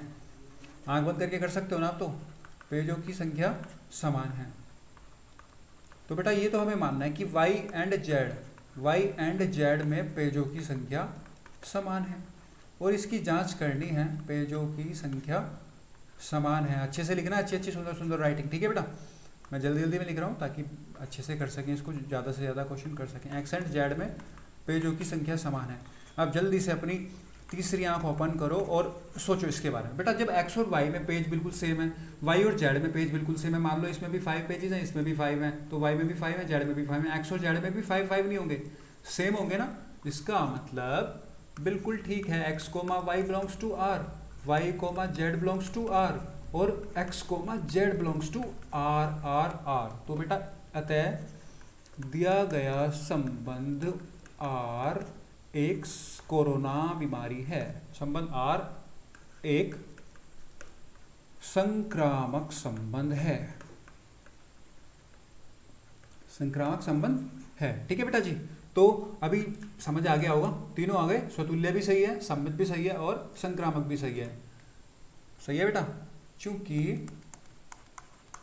दिया गया संबंध आर एक स्वतुल्य सम्मित तथा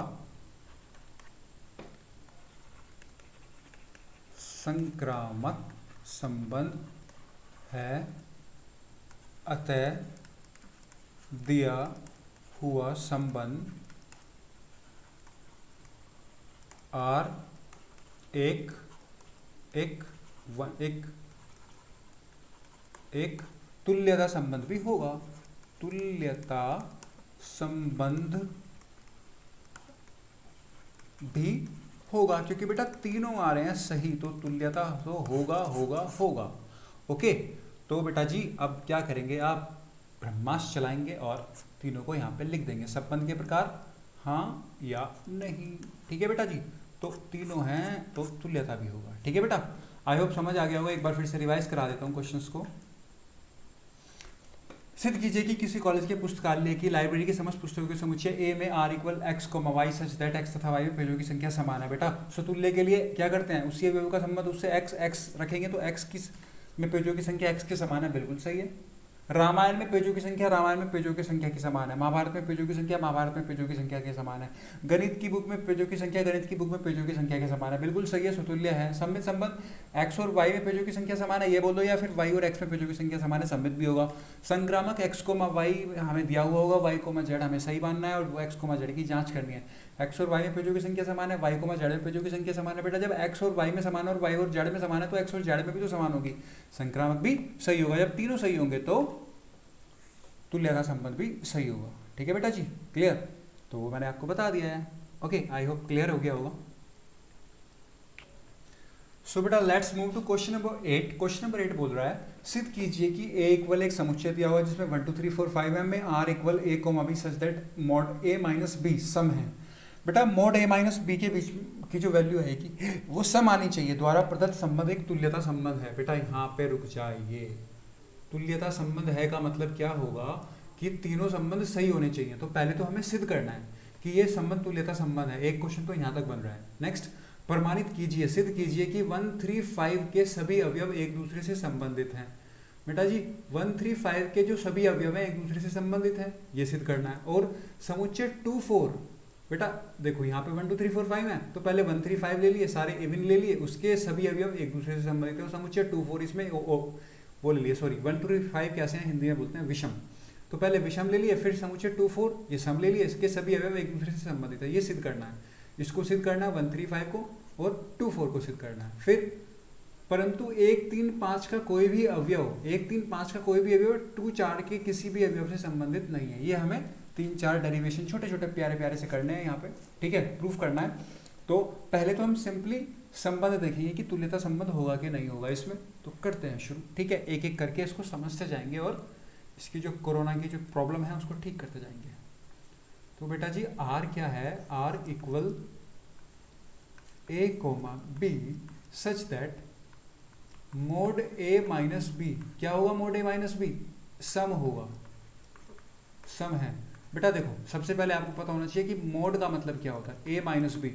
बेटा a माइनस बी चाहे प्लस हो या माइनस हो, लेकिन अगर मोड होता है हमेशा वैल्यू पॉजिटिव में ही आएगी, आपको पता होना चाहिए। अगर किसी भी वैल्यू माइनस का भी मोड लेते हैं ना हम, मैं बता दूं आपको, चाहे 4 का मोड लो तो भी 4 आएगा, चाहे -4 का मोड लो तो भी 4 आएगा, हमेशा ऑलवेज पॉजिटिव आएगा मोड में से, जो भी चाहे प्लस निकले या माइनस निकले उसका मोड हमेशा पॉजिटिव होता है। ठीक है बेटा जी, तो अब हम आते हैं क्वेश्चंस पे, देखते हैं। ठीक है बेटा, चलिए शुरू करते हैं।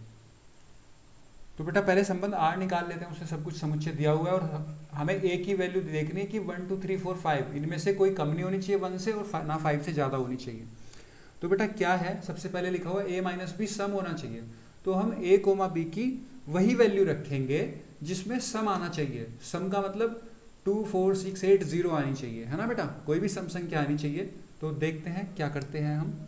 तो बेटा 1 1 रखूंगा, a की वैल्यू 1 b की वैल्यू 1, सम आएगा 1 कोमा 1, 1 कोमा 2 से तो देखो 1 कोमा 2 रखूंगा तो 1 माइनस 2 माइनस 1, बेटा -1 1 सम नहीं होगा, 1 कोमा 3 रखनी पड़ेगी, 1 माइनस 3 -2 प्लस 2 निकलेगा, सम होगा। ऐसी तरह से 1 कोमा 4 नहीं रख सकते, -3 आएगा, वो तो भी सम होता है, 1 कोमा 5 रखेंगे। समझ आया बेटा? ठीक है, अभी 1 तो रख नहीं पाएंगे क्योंकि अगर मैं 1 कोमा 7 रखूंगा तो -6 आएगा, बेटा 7 तो a में भी नहीं है, 7 तो a में है ही नहीं, तो 7 नहीं रख सकते। तो अभी 1 का खेल खत्म हो गया, अब 2 पे आते हैं। 2 कोमा 2 0, ठीक है बेटा, फिर 2 कोमा 3 नहीं रख सकते हैं क्योंकि 1 आएगा, 2 कोमा 4 रख सकते हैं, 2 माइनस 4 -2। इसी तरह से बेटा 2 कोमा 5 नहीं रख सकते, -3 आएगा, 2 कोमा 6 नहीं रख सकते क्योंकि 6 a में नहीं है, तो बेटा यहीं पे रहने देते हैं, ये नहीं जाएगा। 3 के बारे में सोचते हैं, 3 कोमा 3 बिल्कुल 0 आ गया, सम है। अभी 3 कोमा 5 -2, ठीक है बेटा, अभी 5 से ज़्यादा नहीं बढ़ सकते हैं क्योंकि 5 से ज़्यादा बड़ा इसमें है ही नहीं। अभी 4 की बारी आ जाएगी, 4 कोमा 4, और बेटा 4 कोमा 4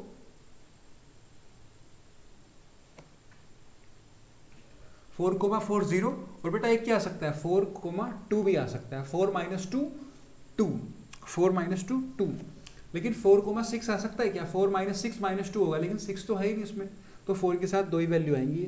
फिर आते हैं 5 पे, 5 कोमा 5 माइनस 1 क्या होगा, 4 होगा, बिल्कुल होगा, तो 5 कोमा 1 आ सकता है। 5 कोमा 2 3 होगा, बेटा वो तो नहीं होगा, 5 कोमा 4 3 होगा, 5 कोमा 3 5 कोमा 2 तो होगा नहीं क्योंकि 5 माइनस 2 3 आ रहा है, लेकिन 5 कोमा 3 रख सकते हैं, 5 में से 3 गए 2, ये आ सकता है, ठीक है बेटा।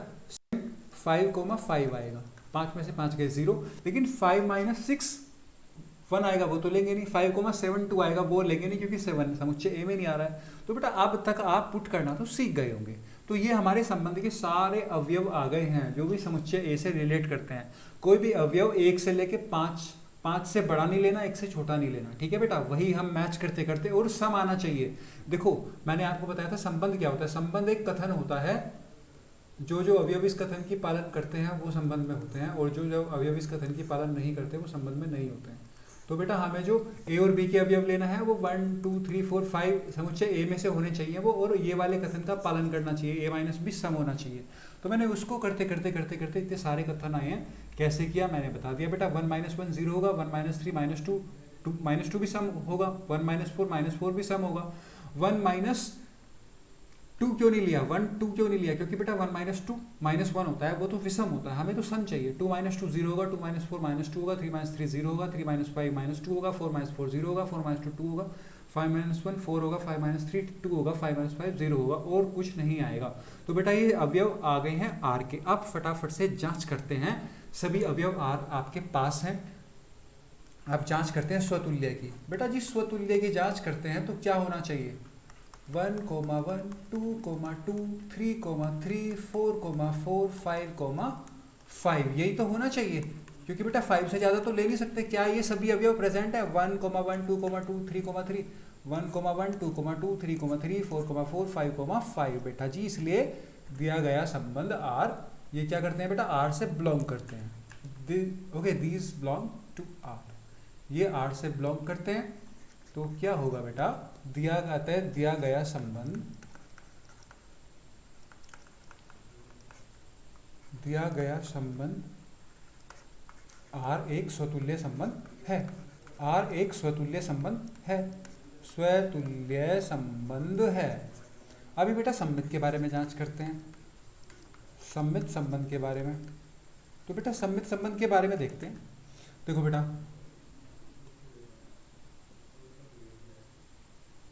सममित संबंध, तो बेटा जी सममित संबंध के बारे में देखते हैं। देखो सममित संबंध के बारे में हम कुछ भी उठा सकते हैं, 1,3 उठा सकते हैं, ठीक है, 1,3। तो बेटा 1,3 होगा तो फिर 3,1 भी तो होना चाहिए, क्योंकि बेटा 1 - 3 - 2, 3 - 1 2, तो 1,3 3,1। बेटा 1,3 3,1 कहाँ पे है बेटा, 3,1 भी लिख लो, 3,1 भी होगा, क्योंकि 3 और -1 करेंगे हम तो -2 आएगा। देखो 1,3 3,1 सही है ना, क्लियर। और 1,5 उठा लो तो 5,1 भी होगा, 5,1 कहाँ है, ये रहा 5,1।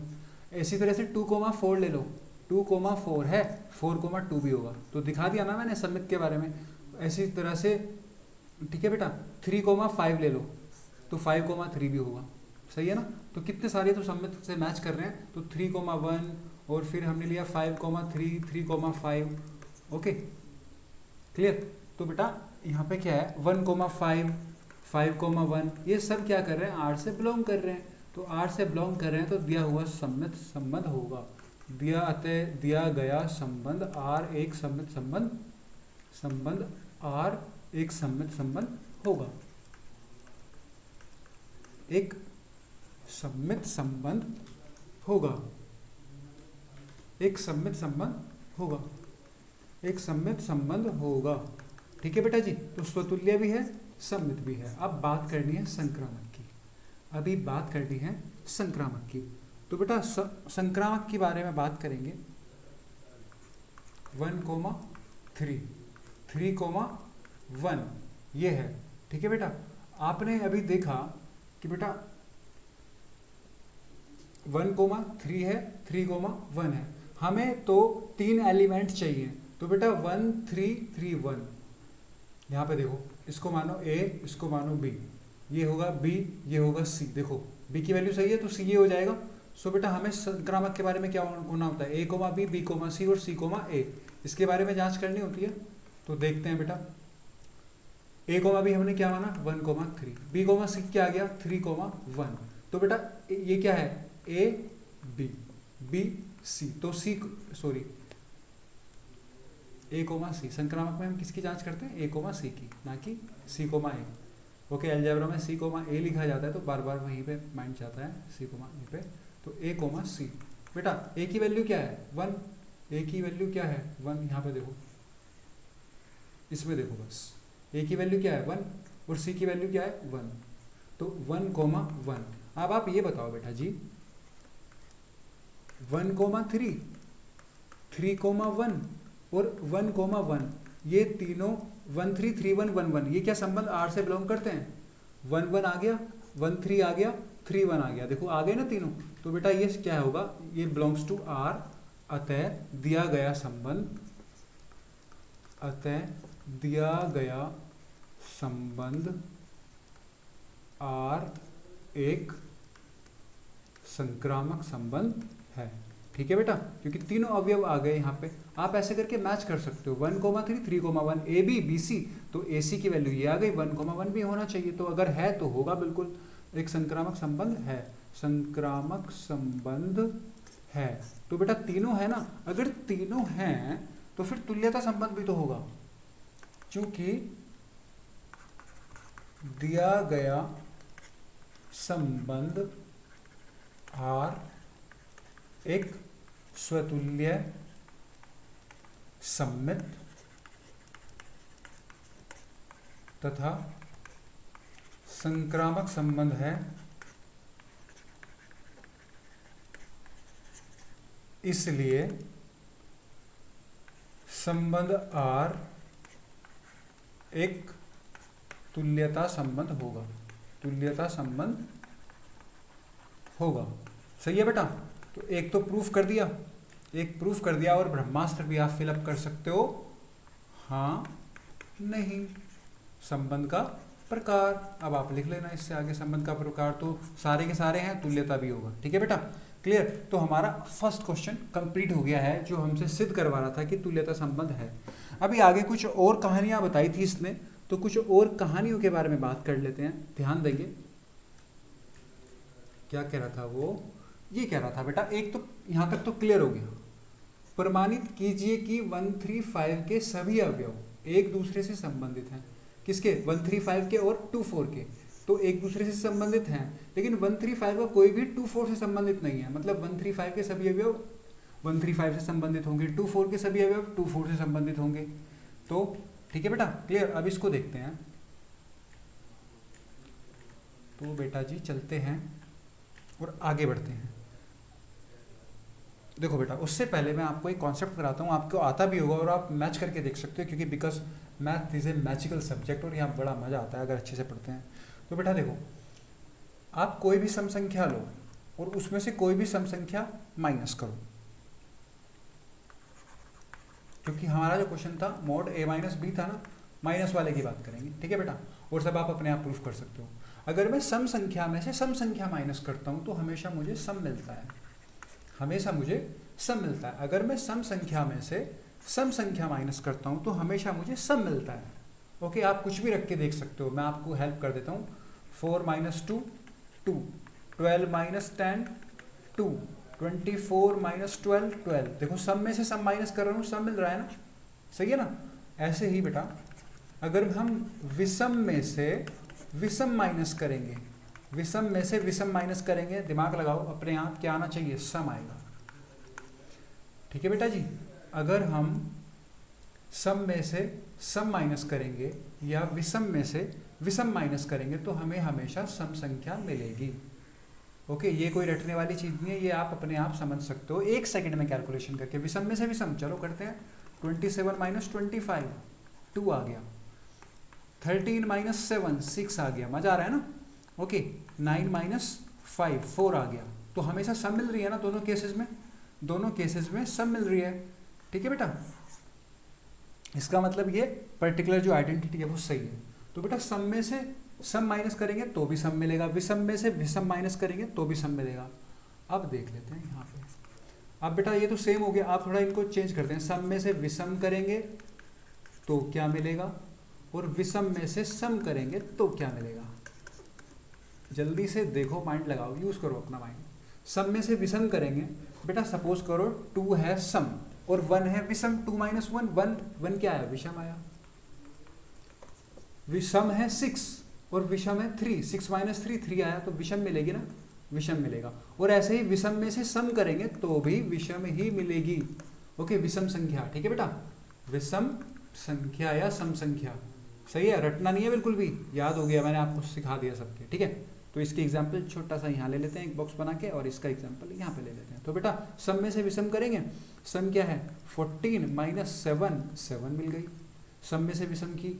और सम में से करते हैं 50 माइनस 41 तो 9 मिल गई, विषम है ना। अभी विषम में से सम करते हैं, विषम लेते हैं कोई 23 माइनस 2 21, विषम मिल गई। विषम में से 37 माइनस 12 विषम मिल गई। सही है बेटा, तो अच्छे से मैच कर रहा है। तो ये आप कॉन्सेप्ट समझ गए। तो मैं अभी किस चीज़ पे स्ट्रेस दे रहा हूँ बेटा, सम में से सम करेंगे तो सम संख्या मिलेगी, विषम में से विषम करेंगे तो भी सम संख्या मिलेगी। ठीक है बेटा जी। और उससे पहले फटाफट से क्वेश्चन पे जाओ। हमें क्या स्टेटमेंट क्या है कि हमारा a माइनस बी क्या होना चाहिए? सम संख्या होनी चाहिए। क्या होना चाहिए? सम संख्या होनी चाहिए। जब बेटा सम संख्या होनी चाहिए तो ये हमारा स्टेटमेंट क्लियर होना चाहिए। हमें क्या चाहिए? सम संख्या चाहिए। हमें क्या चाहिए बेटा? हमें सम संख्या चाहिए। तो हम इसकी तरफ जाएंगे, हमें तो सम संख्या लेनी है, विषम नहीं लेनी है, हमें सम संख्या लेनी है। तो बेटा सम संख्या कब मिलती है? जब सम में से सम माइनस करोगे या विषम में से विषम माइनस करोगे। तो क्वेश्चन क्या बोल रहा था? क्वेश्चन बोल रहा था बेटा कि 135 का अवयव, 135 का अवयव स्वयं से संबंध है, 135 का संबंध स्वयं से है। तो 135 का संबंध किससे होगा? 135 से होगा। 2,4 का संबंध किससे होगा? 2,4 से होगा। सही है बेटा, क्लियर? 2,4 का संबंध किससे होगा? 2,4 से। एक बात बताओ बेटा, हमें सम चाहिए ना, ये क्या है? विषम। विषम में से विषम करोगे तो क्या मिलेगी, सम मिलेगी ना, तो ये संबंध बिल्कुल सही होगा। ये क्या है बेटा, सम। सम में से सम माइनस करोगे तो क्या मिलेगी, सम मिलेगी ना। चाहे तो करके देखो, देखो बेटा 1 में से 1 गए 0, सम मिल रही है। 3 में से 3 गए 0, सम मिल रही है। 5 में से 5 गए 0, 1 में से 3 गया -2, सम ही है ना, माइनस का मोड पॉजिटिव हो जाएगा सम। ओके, 1 - 5, 1 देखो ये है 1, 1 - 5 करो, इसका 5 उठाओ, 1 - 5 - 4 सम है ना। 5 - 1 4, 5 - 3 2, 5 - 5 0, तो ये ऐसी तरह से 2 - 2 0, 2 - 2 0 और 2 - 4 -2 अभी भी सम है। तो सही है ना बेटा, दोनों संबंध सही है क्योंकि इनको घटाने पे आपस में सम मिल रही है, सारे के सारे संबंध सही है। और क्या बोल रहा था वो बोल रहा था 1 3 5 का 2 4 से कोई भी संबंध नहीं है, 2 4 से कोई भी संबंध नहीं है। संबंध नहीं है तो बेटा संबंध कब नहीं होगा, हमें सम नहीं मिलेगी, क्योंकि हमें तो सम चाहिए, हमें सम नहीं मिलेगी। तो बेटा 1 में से 2 गए -1 तो विषम है। 1 में से 4 गए -3 विषम है। 3 - 2 1, 3 - 4 -1 विषम है। 5 - 2 3 विषम है। 5 - 4 1 विषम है। तो समझ आया ना बेटा, तो ये वाला संबंध नहीं होगा। आई होप समझ आ गए होंगे आप, ठीक है बेटा। तो क्वेश्चन था छोटा सा, बस उसको दिमाग चाहिए था थोड़ा सा ज़्यादा समझने के लिए, बट आप अब समझ गए होंगे, बहुत इजी है। तो क्लियर हुआ बेटा, ओके। सो सिंपल, यहाँ पे ये इस तरह से हम इसको गेट करेंगे। तो बस आपको क्या पता होना चाहिए कि किस संख्या को घटाने से क्या मिलती है, और हमने ये इससे गेट कर लिया। तो बेटा ये भी बहुत इंपॉर्टेंट चीज़ है, पर रटना नहीं है बिल्कुल भी, वो आपको याद हो जाएंगी ऑटोमेटिकली, कभी भी भूल जाओ कोई टेंशन नहीं है, छोटे छोटे नंबर पुट करके चेक कर लो, ठीक है बेटा, क्लियर। तो हम यहाँ पे क्या लिखने वाले हैं बेटा, इसी को देखते हैं। अतः, तो बेटा हमने यहाँ पे वेरीफाई कर लिया, अतः 1 3 5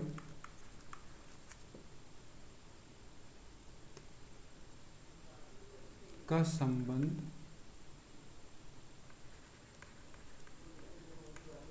1 3 5 से होगा, क्योंकि बेटा ये भी विषम संख्या है। अतः विषम संख्या 1/3 का संबंध विषम संख्या 1 3 5 से होगा। ओके, 1 3 5 से होगा। और एक तो ये हो गया, ठीक है। और नेक्स्ट में अतः सम संख्या 2,4 का संबंध सम संख्या 2,4 से होगा, क्योंकि बेटा सम संख्या सम में से सम को करोगे तो वही आएगा, सम आएगा। तो ये बिल्कुल सही है, ठीक है, प्रूफ, ये प्रूव्ड हो गया, क्लियर। और लेकिन विषम संख्या 1 3 5 का संबंध सम संख्या 2 4 से नहीं होगा। क्यों नहीं होगा वो मैंने आपको बता दिया, जब इनको माइनस करेंगे तो विषम संख्या आती है, और हमें विषम संख्या नहीं चाहिए, हमें सम संख्या चाहिए। तो बेटा समझ आया ना, तीनों पार्ट हो गए, तुल्यता संबंध भी हो गया, और ये तीनों संबंध भी हमने प्रूफ कर दिए, बिल्कुल सही है, ये गलत है, ठीक है बेटा, क्लियर। सो हमने सारे संबंध यहाँ पे दिखा दिए हैं, क्लियर।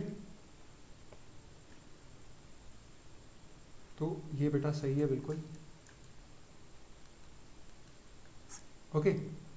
1 3 5 का संबंध 1 3 5 से होगा, 2 4 का 2 4 से होगा, और 1 3 5 का 2 4 से नहीं होगा, क्लियर बेटा, ओके।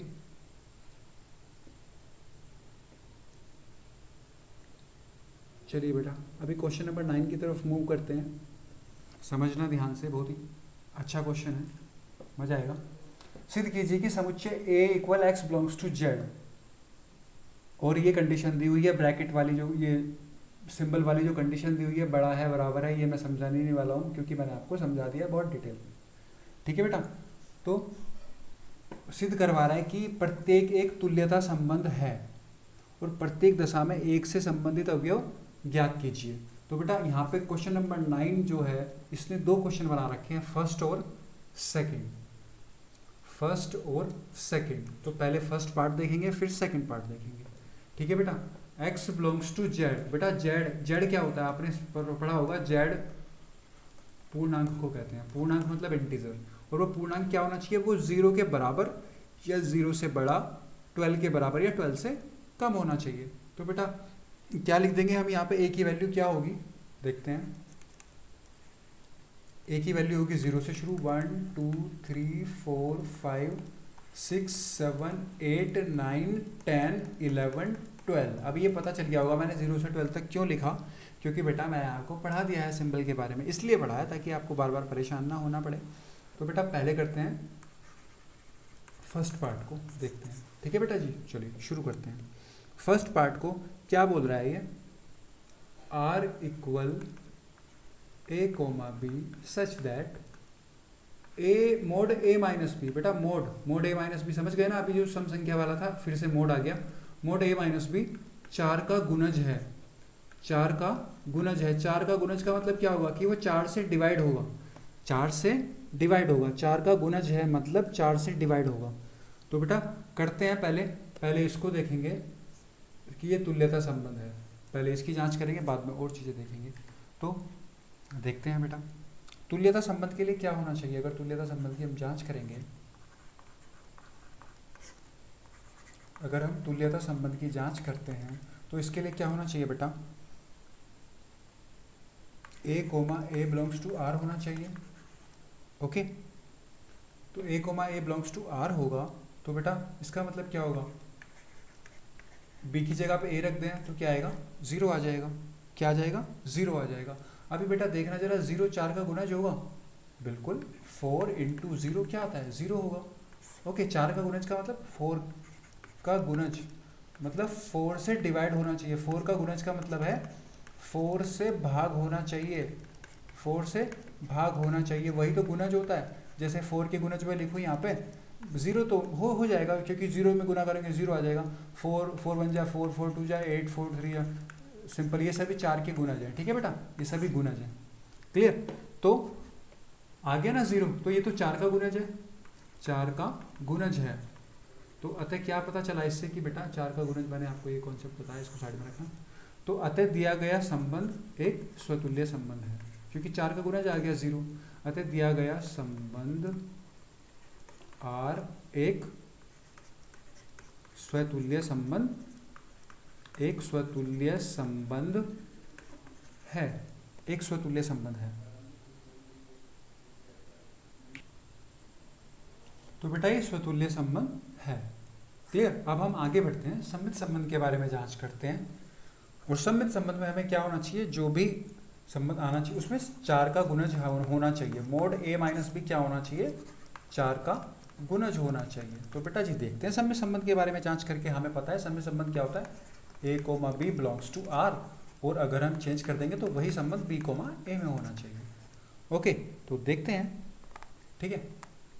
सो दैट मीन्स क्या होगा, a कोमा b क्या होगा, a comma b such that mod a minus b 4 का गुणज होना चाहिए, और अगर b कोमा a ले रहे हैं हम यहाँ पे, तो mode b minus a equal 4 का मल्टीपल होना चाहिए, 4 का गुणज होना चाहिए, ओके। सो देखते हैं, कुछ भी रख लो आप, कुछ भी रख लो जो आप चाहते हो, 1 माइनस 4 सॉरी 1 माइनस 5, तो बेटा ये क्या होगा, माइनस 4, तो ये क्या है, 4 का गुणज है, बिल्कुल वेरीफाई कर रहा है। अब क्या करेंगे, चेंज कर देंगे 5 कोमा 1 सच दैट 5 माइनस 1 4, तो बेटा ये 4 क्या है, 4 का गुणज है, सही है। अब हम देखेंगे कि ये 1 कोमा 5 और 5 कोमा 1 क्या समुच्चय R में है, ठीक है। तो देखो बेटा 1 कोमा 5, देखो 1 भी है 5 भी है, और 5 भी है और 1 भी है, आ जाएगा, ठीक है बेटा। तो ये क्या होगा, एक ये सममित संबंध होगा, 1 कोमा 5 भी है और 5 कोमा 1 भी है, दोनों मैच कर रहे हैं। सो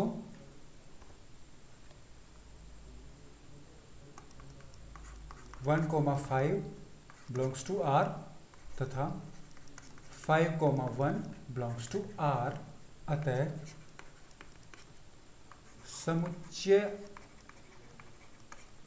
अतः संबंध आर, अतः दिया गया संबंध आर, अतः दिया गया संबंध आर एक सममित संबंध है, एक सममित संबंध है।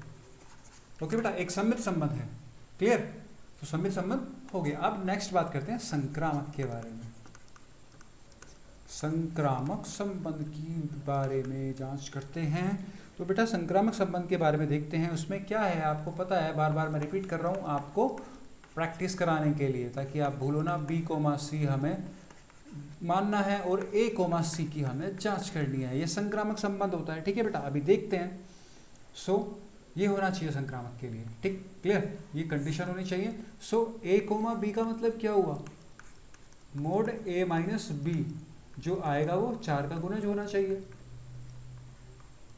सेम बी कोमा सी जो आएगा वो 4 का गुणज होना चाहिए। अब बेटा जो जांच करनी है हमें ए कोमा सी की, वो जो आएगा मोड ए माइनस सी, ये 4 का गुणज होना चाहिए। सही है बेटा जी? अभी 4 का गुणज होना चाहिए, कुछ भी रख के देखो आप, एनी अदर, बस वो समुच्चय ए में होना चाहिए। जो आपको अभी मैं ये समुच्चय की वैल्यू लिखवाई थी, समुच्चय ए में 0 से 12 तक, वहाँ पे मैच करनी चाहिए वो संख्या। और कौन सी कंडीशन होनी चाहिए? 4 का गुणज होना चाहिए, 4 का गुणज होना चाहिए। तो बेटा 4 का गुणज होना चाहिए, देखते हैं। तो ये संक्रामक संबंध के बारे में कुछ भी मान लेते हैं, ए और बी की वैल्यू मान लेते हैं, कुछ भी 1,5 मान लेते हैं। तो बेटा यहाँ पे हम जांच कर रहे हैं संक्रामक संबंध के बारे में, संक्रामक संबंध के बारे में। तो ए कोमा बी की वैल्यू 1 और 5 मान लेते हैं। ठीक है, 1 और 5। बेटा 1,5 मोड 1 माइनस 5 क्या होगा? 4। तो 4 का गुणज, सही है ना? अभी क्या करेंगे? 1,5 अब क्या करेंगे बेटा? 5,9 मान लो, क्योंकि ये तो हमें अपने पास से मानना है, ये तो हमें दिया हुआ होगा, ये मानना है और अगले वाले की जांच करनी है, अगले वाले की जांच करनी है। तो बेटा 5,9 अब क्या होगा? 5 माइनस 9 माइनस 4 तो भी 4 का गुणज होगा। अब बेटा जांच किसी करनी, ए कोमा सी की। ए की वैल्यू क्या है? 1,9। देखते हैं 1,9 को। 1 माइनस 9 क्या आएगा बेटा? 8 माइनस 8 8, तो 8 क्या होगा? 4 का गुणज होगा। सही है ना? मैच कर रहा है ना? बेटा 1,5 belongs to R, 5,9 belongs to R and 1,9 belongs to R. तीनों ही आर से संबंधित। देखो 1 भी है, 5 भी है, 9 भी है। मैंने आपको बताया था 1 से लेकर 12 तक लिखना है, तो सभी इसके अंदर आ गए ना। अतः दिया गया संबंध आर एक, अतः दिया गया संबंध आर एक संक्रामक संबंध है, एक संक्रामक संबंध है। संक्रामक संबंध के बारे में जांच कर रहे थे, तो संक्रामक संबंध है।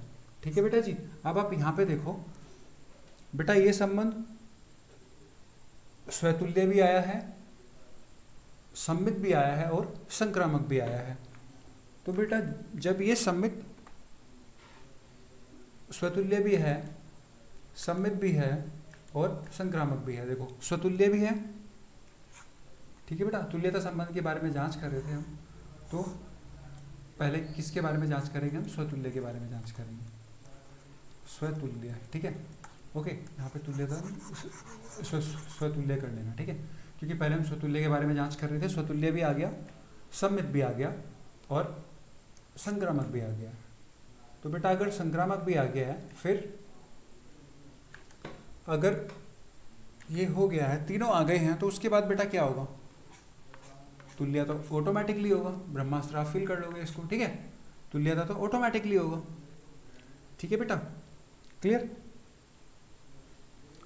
तुल्यता ऑटोमेटिकली होगा। एक बार मैं फिर से समझा देता हूँ इस क्वेश्चन को बेटा। मोड ए माइनस बी 4 का एक गुणज है। मैंने जीरो की वैल्यू सारी लिख ली समुच्चय ए में। ए कोमा बी, ए माइनस बी 4 का गुणज है बेटा। तुल्यता के लिए हम क्या करते हैं, ए कोमा ए, कुछ भी ले लो आप, ए कोमा ए, ठीक है। तो बेटा ए माइनस बी 0 होगा, 0 4 का गुणज होगा क्योंकि 0 की मल्टीप्लाई करते हैं 0 आ जाता है। आप ए कोमा ए में 4 कोमा 4 ले सकते हो, 8 कोमा 8 ले सकते हो, 1 कोमा 1 ले सकते हो, तो भी 4 का गुणज होगा, सो तुल्य तो होगा। फिर आगे बात थी समित की, A comma B belongs to R, B comma A belongs to R. तो बेटा कुछ भी मान लेते हैं जो 4 के गुणज होंगे, 1 कोमा 5 ले लो, या फिर 2 कोमा 6 ले सकते हो, 6 कोमा 2 ले सकते हो, कुछ रटना नहीं है, ठीक है। कभी आप रट लो, इन नंबर्स को रटना नहीं है बिल्कुल भी, अपने दिमाग से लेने हैं कुछ भी, बस हमें तो 4 का गुणज होना चाहिए और ये समुच्चय ए से रिलेट करने चाहिए, समुच्चय ए में होने चाहिए, ठीक है बेटा। तो सम्मित भी हो गया था। और संक्रामक में मैंने आपको बताया ए बी हमें दिया हुआ होगा, बी कोमा सी हमें मानना है और ए कोमा सी की हमें जांच करनी है संक्रामक में, तो उसमें भी हमने कोई वैल्यू मान के रख लिए थे, ठीक है बेटा, क्लियर। तो ये संबंध कैसा आ गया, तुल्यता संबंध है, तुल्यता वाला संबंध है ये, ठीक है बेटा। आगे अच्छे से भर देना इसको। तो क्लियर, फाइन, तो ये आपको क्लियर हो गया होगा। ओके बेटा, अभी तक जिसको समझ में नहीं आया उसको अब आ जाएगा, ध्यान से देखना। समझ में आ गया होगा वैसे, पर बेटा रटने की बिल्कुल ज़रूरत नहीं है, बिल्कुल भी ज़रूरत नहीं है रटने की। देखो अब हम आर की वैल्यू देखते हैं। ओके, आर की वैल्यू देखते हैं।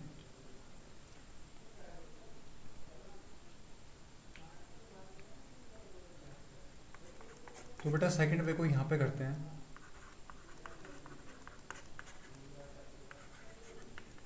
हम सभी आर के रिलेशन निकाल और उनसे मैच कर लेंगे और पता चल जाएगा ये स्वतुल्य होगा, सम्मित होगा, संक्रामक होगा, ताकि हमारे माइंड में थोड़ा सा भी डाउट ना रहे।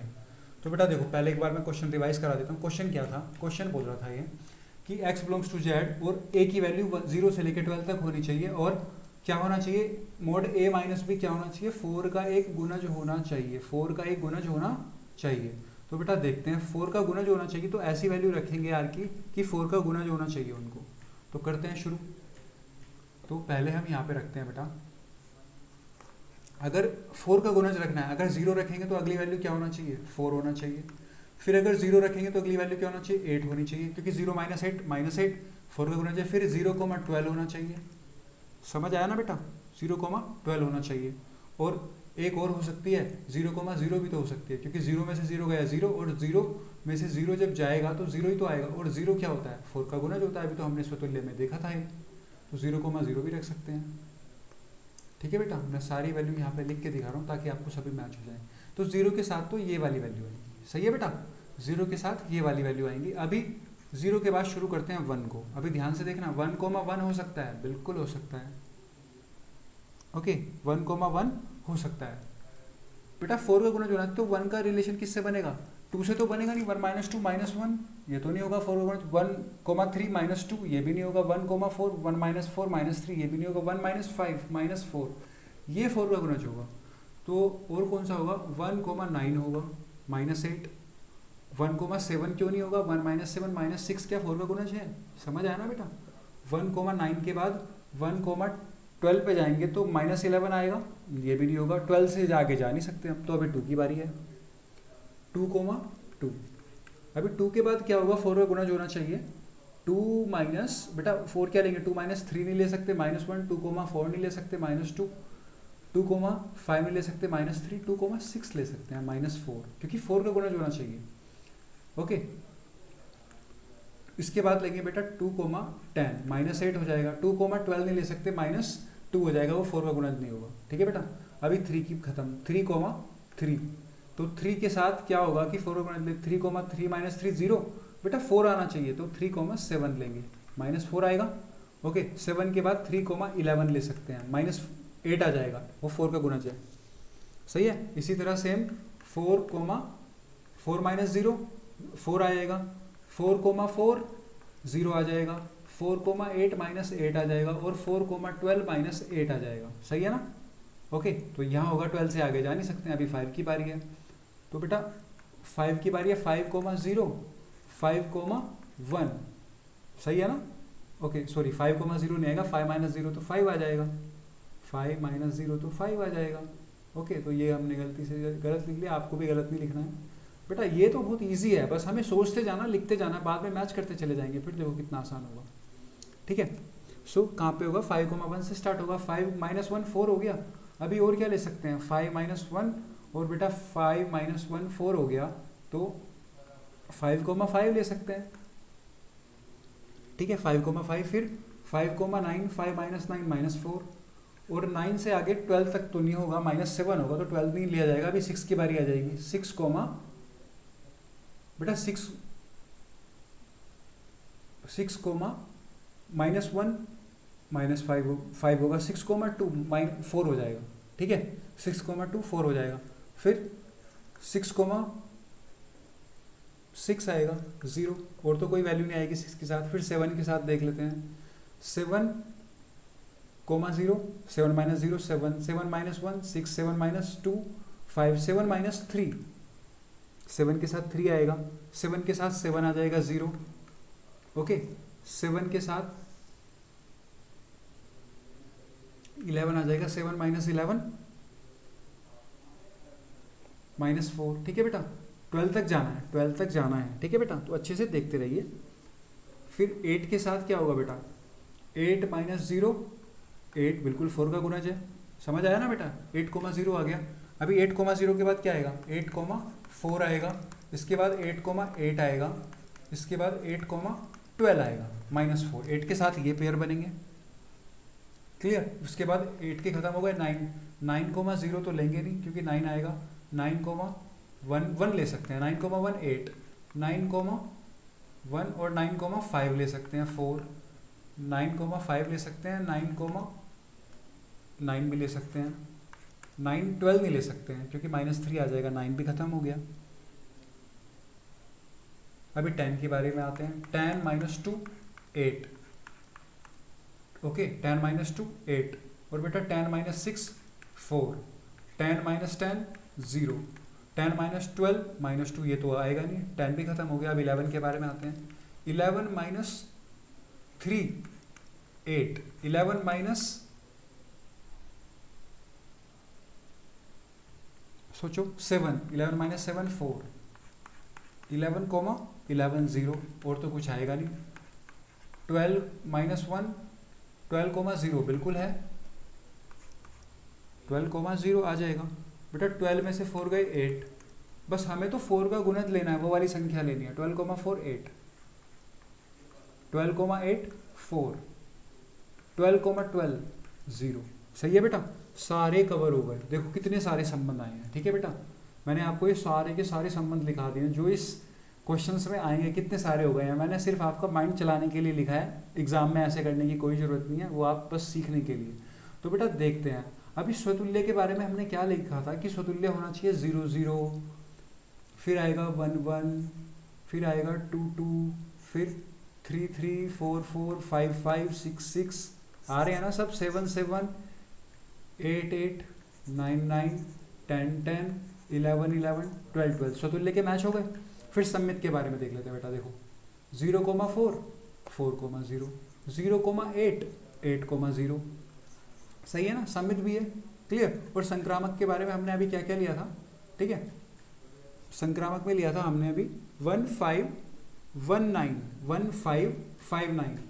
तो 1 5 लिया था। 1 5 कहाँ पे है, 1 5 ये रहा। 1 9 कहाँ है, ये रहा। और 1 5 1 9 आ गया। ठीक है बेटा, और 5 9 लिया था। 5 9 कहाँ पे है, 5 9 ये रहा। तो सभी संबंध है ना यहाँ पे। तो इसका मतलब बेटा ये संबंध, तीनों संबंध हैं, स्वतुल्य भी है, सम्मित भी है और संक्रामक भी है। क्योंकि सारे के सारे संबंध मैं आपको सेकंड वे में मैच करा चुका हूँ। ऐसे करने की कोई जरूरत नहीं, करना ऐसे ही जैसे मैंने आपको पहले वे में बताया। ओके, ऐसे ही करना है, पर मैं आपको सारे संबंध मैच करा रहा था कि हाँ ये सारे संबंध बनते हैं यहाँ पे। ठीक है बेटा, आई होप अब समझ आ गया होगा आपको। एक बार अच्छे से फिर से रिवाइज करना ताकि क्लियर हो जाए। ठीक है बेटा, तो चलिए क्वेश्चन नंबर 9 का जो है सेकंड पार्ट देख लेते हैं। क्वेश्चन नंबर 9 के सेकंड पार्ट में दिया हुआ है R equal A, B such that A equal B। ठीक है बेटा, A किसके इक्वल होगा, B के इक्वल होगा। प्रत्येक दशा में एक से संबंधित अवयवों को ज्ञात कीजिए, मतलब एक जैसे अवयवों को ज्ञात करना है। तो बेटा क्वेश्चन नंबर 9 को लिख लेते हैं अच्छे से। A, B A equal B। Question number 9 का सेकंड, क्वेश्चन नंबर 9 का सेकंड।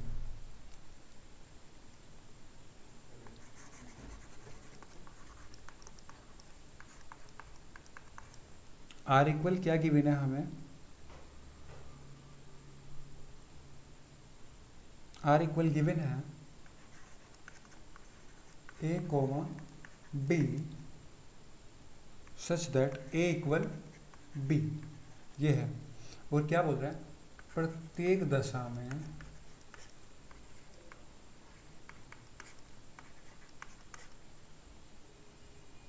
एक से संबंधित अवयवों को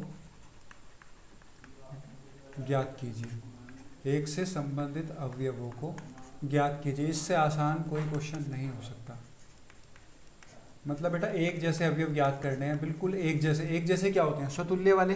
स्वतुल्य वाले कौन से अवयव होते हैं, तो बेटा क्या होगा, एक जैसे अवयव कौन से होंगे, ए के प्लेस पे ए रखूँ ना, ए कोमा ए के प्लेस पे जब ए रखूँगा तो बेटा क्या है, पहली बात तो आप ये देखो क्वेश्चन नंबर 9 का सेकंड जो पार्ट है बेटा, उसके लिए स्टेटमेंट क्या है, उसके लिए स्टेटमेंट क्या है, उसके लिए स्टेटमेंट ये है, ये वाली स्टेटमेंट दिख रही है, ये वाली स्टेटमेंट है, ए इक्वल दिस। तो बेटा ए की वैल्यू क्या है, ए की वैल्यू 0 से लेकर 12 तक है, तो इससे संबंधित अवयव याद करने हैं। ठीक है, इससे संबंधित अवयव याद करने हैं, देखते हैं कैसे करेंगे। तो बेटा पहले हम ए की वैल्यू ए एक बार लिख लेते हैं ताकि हमें फिर से क्लियर हो जाए। ए में कहाँ से आ रहा था बेटा, 0 से शुरू हो रहा था 12 तक, 0 1 2 3 4 5 6 7 8 9 10 11 12। अभी प्रत्येक दशा में एक से संबंधित अवयव को ज्ञात करना है। और बेटा ए कोमा ए रखना है हमें, क्योंकि ए इक्वल बी है ना, तो ए कोमा ए आ जाएगा। सो देखते हैं, 0 comma 0, 1 comma 1, 2 comma 2, 3 comma 3, 4 comma 4, 5 comma 5। ये क्या है, यही तो अवयव हैं, 6 कोमा 6 जो एक जैसे अवयव हैं, 7 कोमा 7, 8 कोमा 8, 9 कोमा 9, 10 11 और 12। तो बेटा ये इसके अवयव आ गए, सिंपल। ठीक है बेटा, एक जैसे अवयव क्या आ गए, ये आ गए हैं। क्लियर हुआ, एक जैसे अवयव क्या आ गए, ये आ गए। और मैंने आपको बताया था बेटा ये सारे संबंध आर में हैं, 0 1 1 2 2 से लेकर 12 तक सारे संबंध आर में हैं। नहीं विश्वास आ रहा तो मैं मैच करा देता हूँ फिर से एक बार। देखो 0 0 1 1 2 2 3 3 4 4 5 5 6 6 7 7 8 8 9 9 10 10 11 11 12 12। सही है ना बेटा। तो ये सारे के सारे एक जैसे अवयव हैं जो हमें ये संबंध दिया हुआ था। इसका मतलब हमने इसके अवयवों को देख लिया, ये इसके अवयव होंगे। It is your answer. ठीक है बेटा, ओके, ये इसके अवयव होंगे, ये आपका आंसर है। क्लियर बेटा, okay. So question number 9 complete हो गए हैं अच्छे से। ओके, तो बेटा लेक्चर काफ़ी बड़ा हो गया, मैंने ध्यान नहीं दिया, शायद 1.5 पौने 2 घंटे का लेक्चर हो गया होगा मे बी।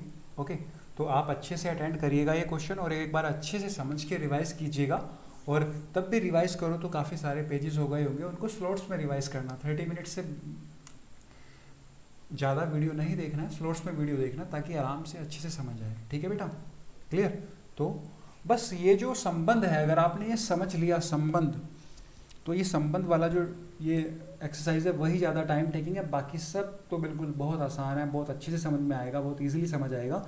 बस ये है, और ये भी तो बहुत आसान कर दिया मैंने, इससे आसान तो simple I don't think that anything will be, कुछ हो सकता है। ठीक है बेटा, फाइन। सो आप अच्छे से अटेंड कीजिएगा इसको और स्लॉट्स में रिवाइज कीजिएगा, स्लॉट्स में वीडियो देखिएगा ताकि अच्छे से क्लियर हो सब कुछ। सो बेटा it's enough for today's lecture, next lecture में मिलते हैं आपसे। सो thank you so much for attending this session.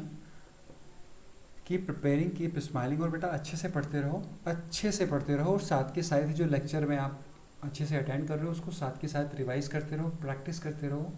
बाकी बहुत आसान है, पहले आप समझा करो, उसके बाद अच्छे से समझने के बाद फिर क्लास नोट से रिवीजन किया करो। रिवीजन करने के बाद अपनी नोटबुक में अच्छे से नोट्स बनाने हैं ताकि आपको उन्हीं से पढ़ना है बार बार, और अपने बनाए हुए जो नोट्स होते हैं उनसे बहुत अच्छे से रिवीजन होता है, बहुत अच्छे से समझ आता है, और बहुत ही अच्छे अच्छे तरीके से सुंदर सुंदर नोट्स बनाने हैं ताकि आपको एक लिखने का तरीका आए, क्वेश्चन लिखने की लैंग्वेज आए।